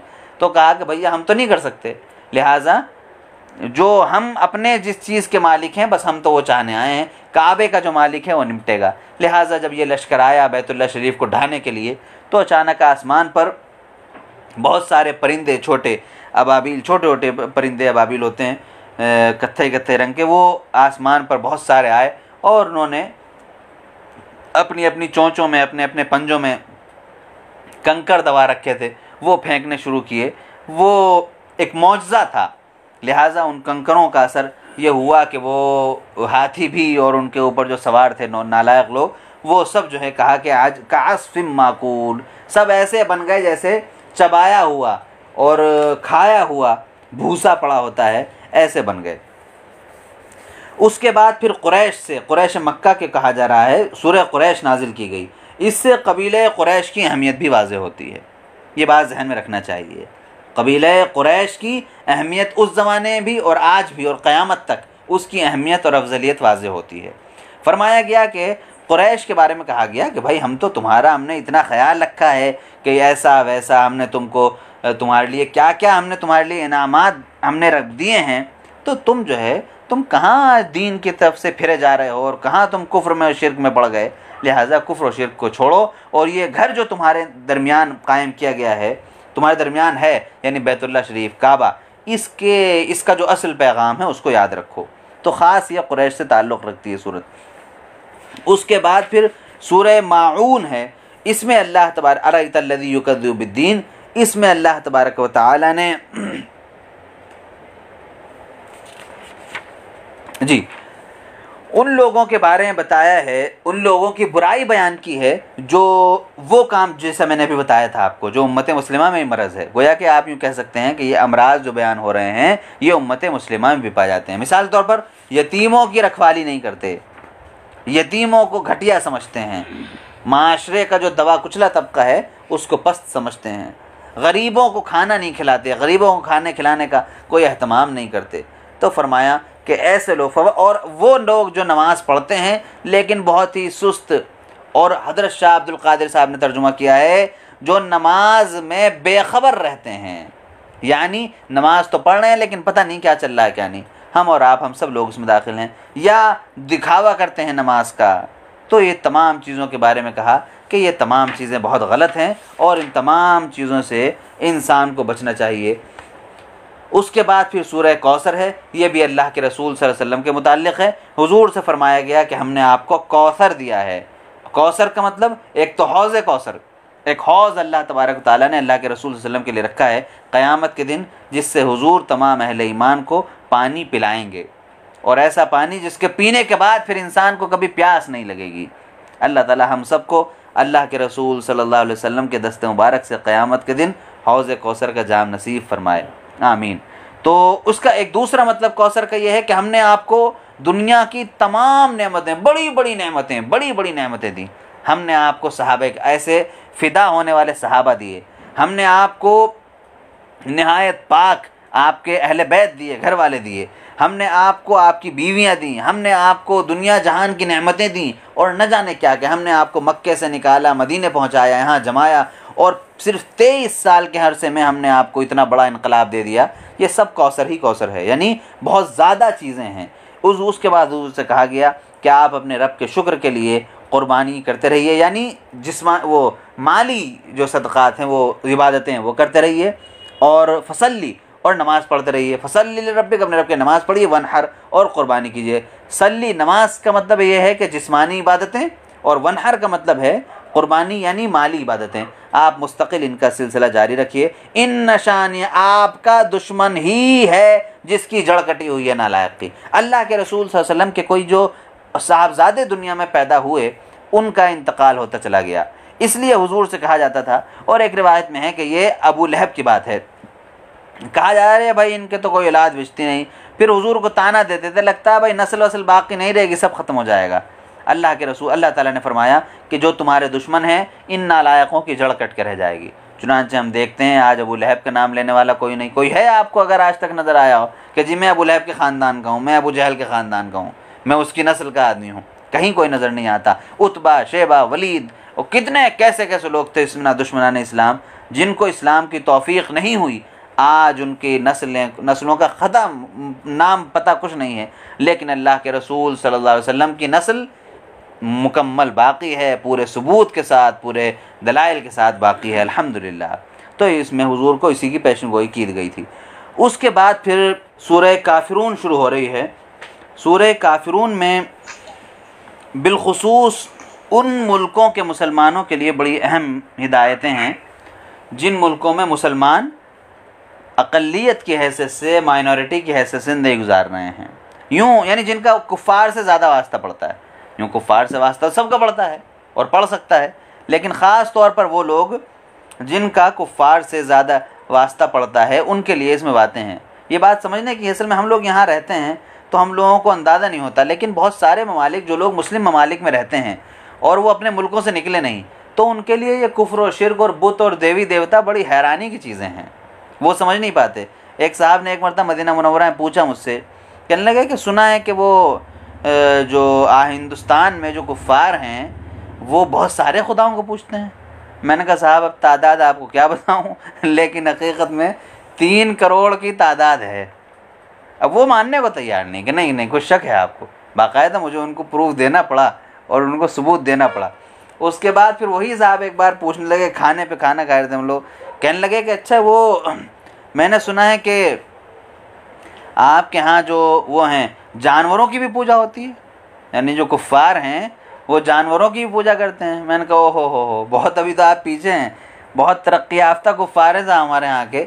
जानवरों की नहीं, वो न सिर्फ जानवरों की बल्कि वो इंसानों की शर्मगाहों की भी पूजा करते हैं। अब वो इसको मानने को तैयार नहीं, उनको फिर उसका सबूत फराहम किया गया। हमने बताया कि भाई और यहाँ तक भी मामला है हमारे यहाँ कि जानवरों का पेशाब पखाना भी बड़ा मोहतरम और बड़ा मुबारक और बड़ा मुअज़्ज़ज़ समझ के इस्तेमाल किया जाता है। तो जो बाहर के लोग हैं उनकी अक्ल में नहीं आती बात, सोचते हैं शायद हम झूठ झाट बोल रहे हैं या हमें कुछ धोखा हो गया। लेकिन हम लोग यहाँ रहते रहते हैं, हमारे लिए ये गौमूत्र और अला वला चीज़ें जो है कोई बड़ी चीज़ें नहीं हैं, ठीक है, हाँ नॉर्मल हैं, चल रहा है, ठीक है चल रहा है। तो यहाँ रहते रहते हम लोगों का मिजाज ऐसा बन जाता है। बहरहाल तो साहब कहा गया कि इस सूरत में कहा गया नंबर 1 सबसे पहले मुखातब किया गया काफिर कहकर। ये बात याद रख लीजिए, आम तौर पर गैर मुस्लिमों की तरफ से ये एतराज़ आता है कि तुम लोग काफिर क्यों कहते हो। इस बात को क्लियर करने की, वाज़ेह करने की ज़रूरत है कि हमारे नज़दीक और इस्लाम में काफिर कोई गाली नहीं है, कोई गाली नहीं है काफिर कि आपको कोई आपकी माँ को बाकी बहन की आपको गाली दे दी, कोई गंदी बात आपको कह दे, नहीं, बल्कि अरबी ज़बान का लफ्ज़ है इनकार करना, न मानना। लिहाजा जो शख्स भी तौहीद की बात नहीं मानेगा वो काफिर होगा, यानी मुनकिर होगा। हज़रत शाह अब्दुल कादिर साहब ने इसलिए काफिरून का तर्जुमा कर रखा है, ए मुनकिरो, ए इनकार करने वालों। इस बात को बहुत अच्छी तरह से क्लियर करने की ज़रूरत है। ये बड़ी गलत फहमी गैर मुस्लिम भाइयों में है, वो समझते हैं कि कोई गाली वाली हम देते हैं उनको, ऐसा नहीं है। ये तो आप लोग समझते ही होंगे, आप में से जो अरबी माशाल्लाह जानने वाले लोग हैं। उसके बाद देखिए एक बात याद रखिएगा कि जो दावत का काम है वो चलता रहेगा, ज़बानी दावत चलती रहेगी और ज़बानी दावत से ज़्यादा किरदार की दावत चलती रहेगी। मुसलमान अपने कैरेक्टर से गैर मुस्लिमों को मुतासिर करता रहेगा, ये सब चलता रहेगा। लेकिन ये चीज़ एक उसूल, एक दोनों के दरमियान लिखा भी ना जाए अगर या ना बोला जाए तब भी एक उसूल रहना चाहिए कि ला अअबुदु मा तअबुदून वला अंतुम आबिदुन मा अअबुद। कहते हो भैया ऐसा है, हमारा खुदा एक है, मरते दम तक उसी की इबादत करेंगे, पूरी दुनिया आके बर्बाद करने की कोशिश कर ले तो कर दे, लेकिन हम जब तक दम में दम है उसी एक खुदा की पूजा करते रहेंगे। और तुम भी अपने यहाँ में पक्के हो तो तुम भी अपना काम करते रहो, कौन कुछ कह रहा है तुमसे, हम कुछ तुम्हें कुछ बुरा कहने नहीं जा रहे, हम कोई तुम्हें टोक नहीं रहे, हम तुम्हारे खुदाओं को बुरा नहीं कह रहे, हम कुछ नहीं कर रहे, तुम अपना काम करो, हम अपना काम करें।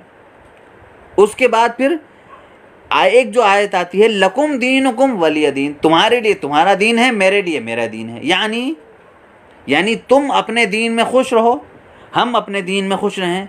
अब मैंने आपसे अर्ज़ किया कि इसका मतलब दावत का इनकार नहीं है। बाज़ लोग समझते हैं कि बस रहना है, ठीक है, साथ जीते रहेंगे, जैसा वहदत दियान की दावत है या जो सेकुलरिज्म का जो नारा दिया जाता है कि बस जीते रहें, दावत देने की क्या ज़रूरत है ना, ऐसा नहीं है। वो अपनी जगह चीज़ है, ये एक उसूल है, ये एक सुकून और पीस और अमन कायम करने का एक तरीक़ा है। ये इस सूरत में जो बताया गया है, दावत का जो निज़ाम है वो तो चलता रहेगा, दावत हर हाल में दी जाती रहेगी, ज़बान से भी, कलम से भी, किरदार से भी, हर लिहाज से दावत दी जाती रहेगी। लिहाजा वो चीज़ अपनी अलग जगह चलती रहेगी और ये चीज़ अपनी जगह चलती रहेगी। और फिर हम जब कहते हैं कि मैं जिसकी इबादत करता हूँ तुम उसकी इबादत नहीं करते, हम किसकी इबादत करते हैं, अल्लाह ताला की इबादत करते हैं। अल्लाह ताला हमें क्या हुक्म देता है, अल्लाह ताला हुक्म देता है हमें कि हम गैर मुस्लिमों को उसके दीन की तरफ बुलाएं। तो जब हम ये कहते हैं कि मैं अल्लाह की इबादत करता हूँ तो दावत का पैगाम तो उसमें खुद ब खुद छुपा हुआ है। लिहाजा इस बात को अच्छी तरह समझ लेना चाहिए। ये सूरत बाज़ लोगों ने असल में लिखा है, बाज़ मुसन्निफ़ों ने, बड़े लोगों के नाम लेना मुनासिब नहीं है, बाज़ लोगों ने इस सूरत को मौजूदा जो सेकुलरिज्म का ढांचा है, जो इस्लाम से कतन मेल नहीं खाता, कि हाँ भाई ठीक है, आप भी ठीक हैं, आप भी ठीक हैं, हम भी ठीक हैं, सारे मज़हब ठीक हैं। हम नहीं कहते सब मज़हब ठीक है, हमारा मानना है कि इस्लाम ठीक है और सिर्फ इस्लाम ठीक है। लेकिन बहैसियत इंसान हर आदमी को हक़ है कि वो अपने मज़हब पर अमल करता रहे, और बहैसियत मुसलमान हम पर फ़र्ज़ है कि हम लोगों को इस सही मज़हब की तालीम देते रहें। हम लड़ेंगे झगड़ेंगे नहीं, हम परेशान नहीं करेंगे, हम कोई आपके लिए मसला पैदा नहीं करेंगे, लेकिन हम अपना काम करते रहेंगे। अच्छा, आपके अंदर अगर दम है तो आप भी अपने दावत का काम करते रहिए। भाई आप भी अपने दाई फैला दीजिए, हम भी अपने दाई फैला देंगे, 10 साल बाद इंशाल्लाह देख लेंगे किसका क्या नतीजा हुआ। अब अगर हमारी दावत से मुतासिर होकर लोग ज़्यादा इस्लाम ले आए हों तो फिर मिर्चें न लगनी चाहिए, फिर परेशान होना, गड़बड़ हो गई। फिर आप ये ना करें कि अब जब घर वापसी होगी और अल्लाह होगा भला होगा, अब ड्रामेबाजी करें। आपने हिंदुस्तान में दुनिया इंसानों को कुचल के बर्बाद करके रख दिया था, जानवरों से बदतर आपने सलूक किया। इस्लाम आया, इस्लाम ने सबको पलट दिया, मुसलमान करोड़ों करोड़ की तादाद में यहाँ पर हो गए। अब आप परेशान हो रहे हैं, अब आपके पास हुकूमत आई तो भाई ऐसा था कि वो तो यूँ हुआ था, तो यूँ था वो था। ये बताओ सबसे पहले कि जो गलाजतें तुम्हारे यहाँ थीं और इंसानों को जो जानवर तुमने बना रखा था, क्या वो उसूल ज़ाब्ते अब ख़त्म हो गए? अगर वो सारे मज़ालिम तुम्हारे ख़त्म हो गए हों तब तो ठीक है, तब तो सोचा भी जाए कुछ। लेकिन अगर वो मज़ालिम जो का तू बाकी हैं तो किस मुँह से तुम गरीब लोगों को अपना बनाने की, और जो दबे कुचले तबक़ात हैं और दलित हैं वगैरह वगैरह, इनको अपना बनाने की बात कर सकते हो? लिहाजा ये बात याद रखिएगा, बिल्कुल क्लियर रखिए। सूरह काफिरून में अमन, शांति, पीस, जो सुलह हुदैबिया के बाद जो सूरत हाल पैदा हुई थी, वो माहौल पैदा करने की दावत दी जा रही है।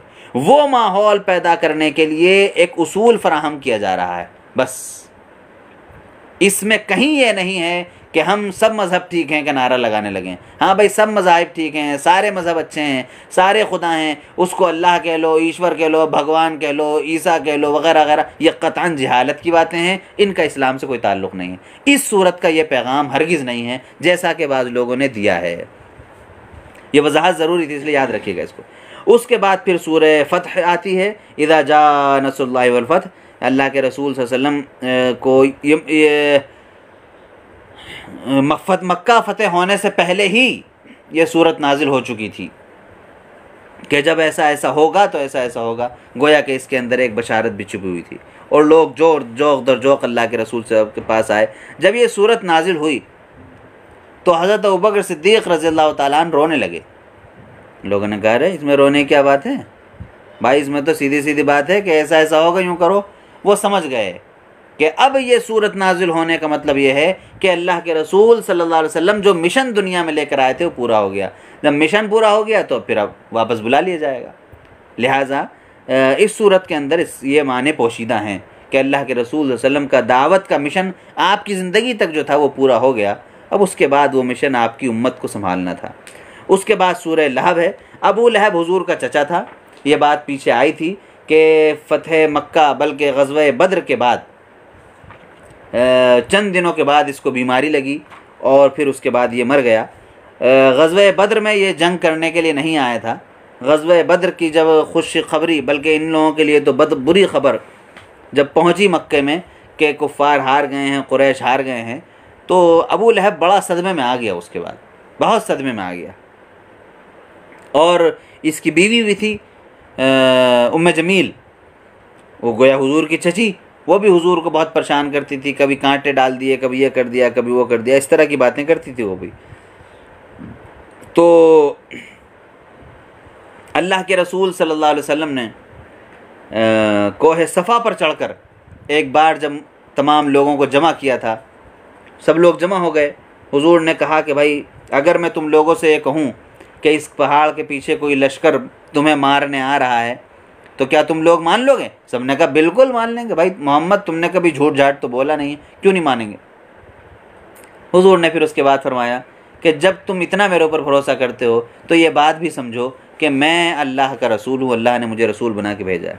उस वक्त अबू जहल ने कहा था, अबू लहब ने कहा था, अरे मोहम्मद तुमने तो टाइम ज़ाया कर दिया, बर्बाद कर दिया, जा तेरे हाथ टूट जा, तूने हमें इसी काम के लिए बुलाया था। अल्लाह तबारक ताला को जलाल आया, फरमाया तब्बत यदा अबी लहब व तब। अबू लहब जो आपको जो बद्दुआ देकर गया है, वो बद्दुआ ख़ुद उस पर पलटेगी और ख़ुद वो इस दुनिया से इसी हाल में जाएगा। चुनांचे बहुत बुरा हाल हुआ और ताउन का शिकार हुआ, पूरे जिस्म पर फोड़े हो गए, और वो एक क्या नाम है, उसके बेटों के ज़रिए डंडों से खदेड़ कर वो एक गड्ढे में डाल दिया गया और उस तरह दबा दिया गया था। उसके बाद फिर सूरह इखलास है। सूरह इखलास को अल्लाह के रसूल सल्लल्लाहु अलैहि वसल्लम ने फरमाया था कि ये सुलुस कुरान है, 1/3 कुरान है। इसकी वजह मुख्तसर तौर पे यूँ समझ लें कि कुरान करीम में 3 चीज़ें बुनियादी तौर पर हैं। नंबर 1 अकायद हैं, एक तो अकायद की तालीम है, दूसरे माशरत है कि दुनिया में इंसान को किस तरह ज़िंदगी गुजारनी, अखलाकियात कह लें, अखलाक किरदार किस तरह इंसान का होना चाहिए, और तीसरे मामलात हैं, यानी तिजारत के मामला, सियासत के मामला, तलाक़, निकाह वग़ैरह वग़ैरह, ये तमाम चीज़ें हैं। 3 चीज़ें बुनियादी तौर पर कुरान में पाक में हैं, और उनमें से जो अक़ीदा है, पहली चीज़ जो अक़ीदा है, उस अक़ीदे को सूरह इखलास सबसे अच्छे अंदाज में वाज़ह करती है, इसलिए इसे सुलुस कुरान कहा गया। ये एक इसकी तावील है जो इसको अल्लाह के रसूल सल्लल्लाहु अलैहि वसल्लम ने 1/3 कुरान कहा था। इसीलिए जब मुर्दों को सवाब ईसाल सवाब किया जाता है तो सूरह इखलास को 3 मरतबा पढ़ने की बात की जाती है, ताकि हम 3 मरतबा पढ़कर अल्लाह तबारक ताला से दुआ करें कि परवरदिगार इसको तू एक पूरे कुरान के की शक्ल में अपने रसूल के इस कौल के मुताबिक इस मुर्दे को इसका सवाब पहुंचा दे। उसके बाद सूरह फलक और सूरह नास हैं। ये दोनों सूरतें यहाँ पर आकर कलाम पाक ख़त्म होता है, ये दोनों सूरतें मुअव्वज़तैन कहलाई जाती हैं। अल्लाह के रसूल सल्लल्लाहु अलैहि वसल्लम इन सूरतों के नाजिल होने से पहले तमाम बुरी चीज़ों से पनाह मांगा करते थे, तमाम बुरी चीज़ों से पनाह मांगा करते थे, जिन्नात से, शयातीन से, नज़र लगने से, और भूख से, फाक़े से, कर्ज़ से, लोगों के हमलों से, इस जो भी बुरी चीज़ें हो सकती हैं हुजूर उनसे पनाह मांगा करते थे, नाम ले लेकर अलग अलग अलग। जब ये फलक और नास नाजिल हो गई तो अल्लाह के रसूल सल्लल्लाहु अलैहि वसल्लम ने वो दुआएं छोड़ दी, बस आप इन दोनों सूरतों को फिर मामूल बना लिया आपने। अल्लाह के रसूल सल्लल्लाहु अलैहि वसल्लम का मामूल मुबारक था कि आप रोज़ाना रात में सोने से पहले इन दोनों सूरतों को 3-3 मरतबा पढ़ा करते थे, अपने मुबारक हाथों पर इन्हें फूंकते थे और उसके बाद पूरे जिस्म मुबारक पर हाथ फेर लेते थे। अगर कभी आप बीमार हुए तो उम्मुल मोमिनीन हज़रत आयशा सिद्दीक़ा रज़ियल्लाहु अन्हा 3-3 मरतबा इन सूरतों को पढ़कर हुजूर के दस्ते मुबारक पर फेरती थी, फूंकती थी, और फिर हुजूर अपना हाथ अपने जिस्म मुबारक पर फेर लेते थे। तो इतनी ज़्यादा अहमियत इन दोनों सूरतों की है, हम लोगों को भी चाहिए कि इन दोनों सूरतों को ख़ास तौर पर याद भी करें, अपने बच्चों को भी याद कराएं, और ये मामूल में उनके रोज़ के मामूल में दाखिल कर दें कि वो इसको पढ़े बग़ैर और अपने ऊपर पढ़कर फूंके बग़ैर वो सोए ना, तो इंशाअल्लाह इंसान बहुत सारी मुसीबतों से, बहुत सारी आफतों से महफूज रहेगा। यहाँ पर कलाम पाक ख़त्म होता है। बिल्कुल शुरू में बात की गई थी कि सूरह फातिहा का तर्जुमा और तशरीह छोड़ दिया गया था, लिहाजा 2-4 मिनट में उसकी बात करते हैं। मैंने अर्ज़ किया था कि पूरा कलाम पाक जब आप पढ़ लें तो फिर सूरह फातिहा को पढ़ना चाहिए। वजह ये थी कि सूरह फातिहा को उम्मुल किताब कहा गया, किताब की माँ, कुरान करीम की माँ, यानी ये पूरा कुरान इस सूरत के अंदर समा गया है। मैंने इमाम शाफ़ई की शायद कौल नकल किया था। इमाम शाफ़ई रहमतुल्लाह अलैह फरमाते थे कि सूरह फातिहा पूरे कुरान की रूह है, और सूरह फातिहा की रूह ये इन्ना इय्याका नअबुदु व इय्याका नस्तईन, ये आयत करीमा है। अब इसकी बेपनाह तशरीहात है, कितनी तशरीहात बयान की जाएँ उसकी। गरज़ ये है कि पहली आयत करीमा को देखिए, अल्हम्दुलिल्लाहि रब्बिल आलमीन, तमाम तारीफ़ें जो भी हम तारीफ़ कर सकें, बड़ाई के लिहाज से, पाकी के लिहाज से, कुदरत के लिहाज से, ताकत के लिहाज से, गुस्से के लिहाज से, नरमी के लिहाज से, जो भी तारीफ़ कर सकें, असल वो सिर्फ़ किसको ज़ेबा हैं? अल्लाह ताला को ज़ेब देती हैं। मैं आपसे कहूँ कि भाई आप बहुत अच्छे आदमी, आप मुझसे क्या आप बड़े नेक आदमी हैं, पारसा आदमी हैं, तो ये सब फालतू की बातें हैं। ना दुनिया में कोई पारसा है, ना नेकी हमारी कोई नेकी, ना हमारा कोई गुस्सा है, ना दुनिया में किसी इंसान का जुल्म कोई जुल्म है, कोई हैसियत नहीं है अल्लाह ताला की सिफ़ात के सामने। इसलिए फरमाया कि सारी तारीफ़ात सिर्फ़ अल्लाह ताला को ज़ेबा हैं। वो कौन है? वो रब है, तमाम जहानों का रब है। अब जहानों की तशरीह कर लीजिए। रब की तशरीह मैं कर चुका हूँ पीछे एक जगह, देखिए एक खुलासे के तौर पे याद भी होगा आपको। रब कहते हैं ऐसी ज़ात जो किसी को पाले, माँ बाप भी पालते हैं, वो भी एक लिहाज से रब हैं। हम मुरब्बी लफ्ज़ इस्तेमाल करते हैं, तरबियत करने वाला, अपने किसी बड़े के लिए, लेकिन रब जो कहा जाता है, रब कहते हैं ऐसा पालने वाला जो बग़ैर कहे, याद रखिए, बग़ैर कहे, हमारी पहली ज़रूरतों से लेके आखिरी ज़रूरतों तक सबकी तकमील कर दे और 100% मुकम्मल अंदाज में करे। अब जब आप देखेंगे तो ऐसा पालने वाला दुनिया में कोई नहीं है, कहीं नज़र नहीं आएगा। अल्लाह तबारक व तआला ने हमारे दुनिया में आने से पहले से लेकर दुनिया के से जाने के बाद तक का इंतज़ाम किया है।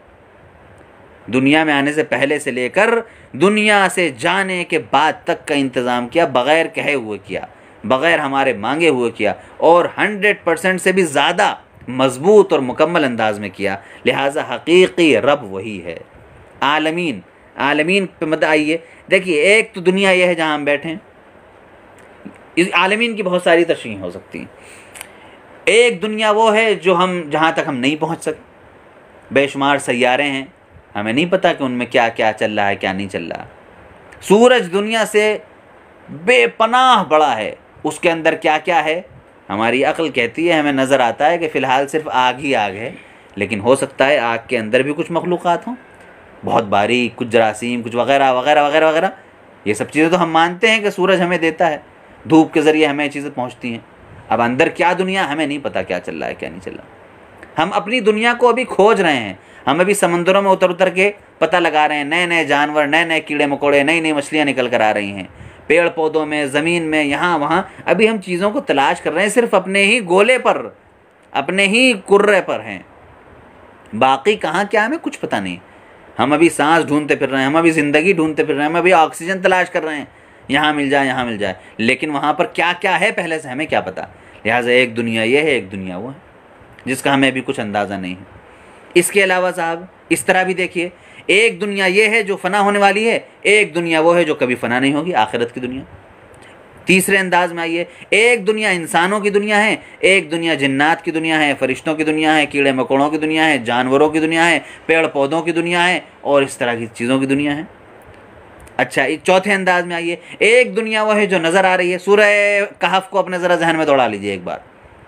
एक दुनिया वो है जो नज़र आ रही है, बिल्डिंगें बनी हुई हैं, ये हो रहा है, वो हो रहा है, बिल्डिंग पे से गिरेंगे तो मर जाएंगे, चाकू चलाएंगे तो खून निकलेगा, वगैरह वगैरह। एक दुनिया वो है जो रूहानी दुनिया, जो नज़र नहीं आती, लेकिन हो सब कुछ वहाँ भी रहा है। सूरह कहफ में ये बात बहुत तफसील के साथ बयान हो चुकी। गरज़ ये है कि 4 किस्में मैंने दुनियाओं के बयान कर दी हैं आपके सामने, गोया कि 8 किस्में हो गई इस तरह से, तो हर किस्म के अंदर 2 किस्में थीं। तो इस तरह से तमाम जहानों को पालने वाला, तमाम, और रब के माने वही वाले समझिए जो मैंने बताए हैं। अब ज़रा आप अगर रब्बुल आलमीन पे लफ्ज़ पे गौर करेंगे तो अक्ल काम करना बंद कर देगी। हमारी तो काम करना बंद कर देती है भाई, हमारी अक्ल काम नहीं करती। आलमीन जो मैंने आलमीन बताए हैं आपको, और बहुत ही महदूद बताए हैं, चंद ही, उन आलमीन को सोचिए और उनमें रब सोचिए, अक्ल हैरान रह जाएगी। पागल हो सकता है आदमी, लेकिन शायद मुकम्मल अंदाज़ा नहीं लगा सकता कितने माने छुपे हुए हैं। अर्रहमान, बहुत तफसील, जल्दी जल्दी हम आगे बढ़ रहे हैं। बहुत रहम करने वाला है वो खुदा। अर्रहीम, और ज़रा कम रहम वाला भी है। अर्रहमान का मतलब है बहुत मेहरबान, रहीम का मतलब है मेहरबान, यानी वो परवरदिगार तमाम मखलूक़ात को दुनिया में पाल रहा है, वगैरह वगैरह। क़यामत के दिन सिर्फ मोमिनों पर अपना करम फरमाएगा। या इसी तरह से बहुत सारी किस्में, बहुत सारी इसकी भी तफसीलात बयान की गई हैं, बहुत सारी तफसीलात बयान की गई। मालिक यौमिद्दीन, दुनिया को, आलमीन को तो पाल ही रखा है उसने। क़यामत का दिन जो है, आखिरत का दिन जो है, उसका भी तने तन्हा अकेला मालिक वही होगा। फिर कहा गया इय्याका नअबुदु, ए परवरदिगार हम इबादत भी सिर्फ तेरी ही करते हैं। इबादत का मतलब, अब इबादत के मतलब वही वसी वाला मफहूम, एक तो हिंदुस्तानी पाकिस्तानी मफहूम है इबादत का, नमाज रोज़ा, बस इससे ज़्यादा नहीं। मस्जिद में बैठ के आदमी कुरान पढ़ ले या थोड़ा मोड़ा इस तरह के काम कर ले, हमारे नज़दीक इबादत यही है। इबादत का मफहूम वो मफहूम जो रसूल ने दिया है कि अगर कोई आदमी अपनी बीवी के मुंह में लुक़मा डाल रहा है तो वो भी इबादत है, रास्ते से पत्थर हटा रहा है वो भी इबादत है, कहीं कोई आदमी थूक के चला गया, गंदी चीज़ डाल के चला गया, उसको हटा रहा है वो भी इबादत है, किसी कुत्ते को, किसी जानवर को, गलीज़ तरीन जानवर के साथ भी रहम कर रहा है वो भी इबादत है। ये तमाम चीज़ें जो हैं इबादत में शामिल हैं हमारे यहाँ। तो इबादत का वो वसी वाला मफहूम सामने रखिएगा, वह इय्याका नस्तईन, ऐ परवरदिगार सारी इबादत तेरे ही लिए की जाती है, और हम सारी हर तरह की मदद तुझसे मांगते हैं। हमारे जिस्म ख़राब हो, रूह ख़राब हो, बीमारियां घेर लें, या हमें रूहानी बीमारियां घेर लें, जिस्मानी बीमारियां घेर लें, कुछ भी हो, क़यामत के दिन या दुनिया में मरने से पहले, मौत के वक्त या ज़िंदगी में, कुछ भी हो, सारी मदद हम तुझी से मांगते हैं। इहदिनस सिरातल मुस्तकीम, ए परवरदिगार हमें सीधा रास्ता दिखा दे, हमें सीधा रास्ता दिखा दे, हमारी हिदायत फरमा ले, हमारी दस्तगीरी फरमा ले। कौन सा सीधा रास्ता?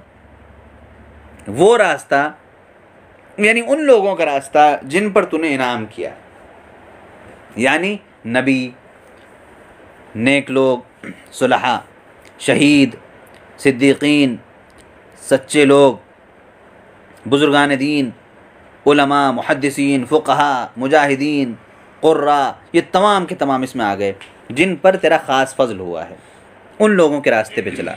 यहाँ से एक बात ये भी पता चली कि आदमी के लिए अल्लाह ताला की मार्फत के लिए, अल्लाह ताला को समझने के लिए, दीन को समझने के लिए इंसान को चाहिए कि अल्लाह के नेक बंदों का सहारा ले।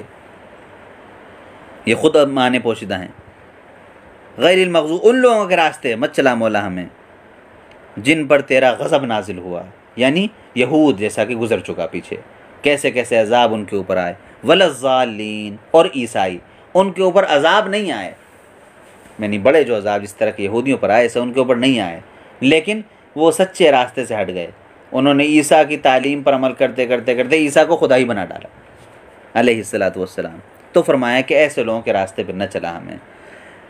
अब साहब सूरह फातिहा से चंद मिनट में हम निकल आए हैं, लेकिन हक़ यह है कि एक एक आयत की तशरीह इतनी वसी है, इतनी वसी है, इतनी हंसी है, और जो कुरान करीम में कितनी, अब तक एक बार ज़रा अपने जहन में दौड़ाइए, अल्लाह ताला की कितनी नेमतें गिनाई गई हैं अलिफ लाम मीम से लेकर वन्नास तक। उन तमाम नेमतों को जो लाकर जोड़ दीजिए कहाँ? अर्रहमान अर्रहीम में। यौमुद्दीन, क़यामत के दिन के कितने हालात, बिलखुसूस आज के दर्स में क़यामत के दिन के, जहन्नम के और जन्नत के कितनी चीज़ें बयान की गई हैं, उन सब को लाकर जोड़ दीजिए मालिक यौमुद्दीन में। इसी तरह से इबादत की जितनी किस्में सबता आई हैं अब तक, उनको नाबुदू में ला के जोड़ दीजिए। इस तरह से आप जोड़ते चले जाइए तो सूरह फातिहा आपको एक ऐसा प्याला नज़र आएगा, एक ऐसे प्याली की शक्ल में नज़र आएगी ये सूरत आपको, जिसके अंदर पूरा एक समंदर ठाठे मार रहा है। इसीलिए कहा गया है कि सूरह फातिहा उम्मुल किताब है, उम्मुल कुरान है, और इसके अंदर पूरा कुरान करीम समा गया है। यहाँ आकर अल्हम्दुलिल्लाह ये कलाम पाक हमारा मुकम्मल हुआ। ये बात मैं वाज़ेह कर दूँ कि सूरह फातिहा, ये कुरान करीम के अपने इस दर्स में हम लोगों ने इस बात की कोशिश की है सिर्फ़ कि कुरान करीम के मेन टॉपिक्स, असल मज़ामीन जो हैं वो हमारे सामने आ जाएं, और इसके ज़रिए फिर कुरान करीम से कुछ ताल्लुक़, कुछ लगाव हम लोगों के अंदर पैदा हो जाए।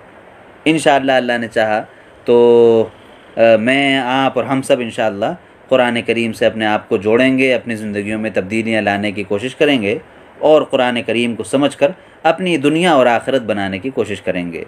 बारकल्लाहु ली व लकुम बिल कुरानिल अज़ीम व नफ़अनी व इय्याकुम मिनल आयाति व ज़िक्रिल हकीम। रब्बना तक़ब्बल मिन्ना इन्नका अंतस समीउल अलीम व तुब अलैना इन्नका अंतत तव्वाबुर रहीम। व सल्लल्लाहु अला खैरि खल्क़िही मुहम्मद व अला आलिही व अस्हाबिही अजमईन बिरहमतिका या अरहमर राहिमीन। आमीन सुम्मा आमीन। जज़ाकुमुल्लाहु खैर। अस्सलामु अलैकुम व रहमतुल्लाहि व बरकातुहू।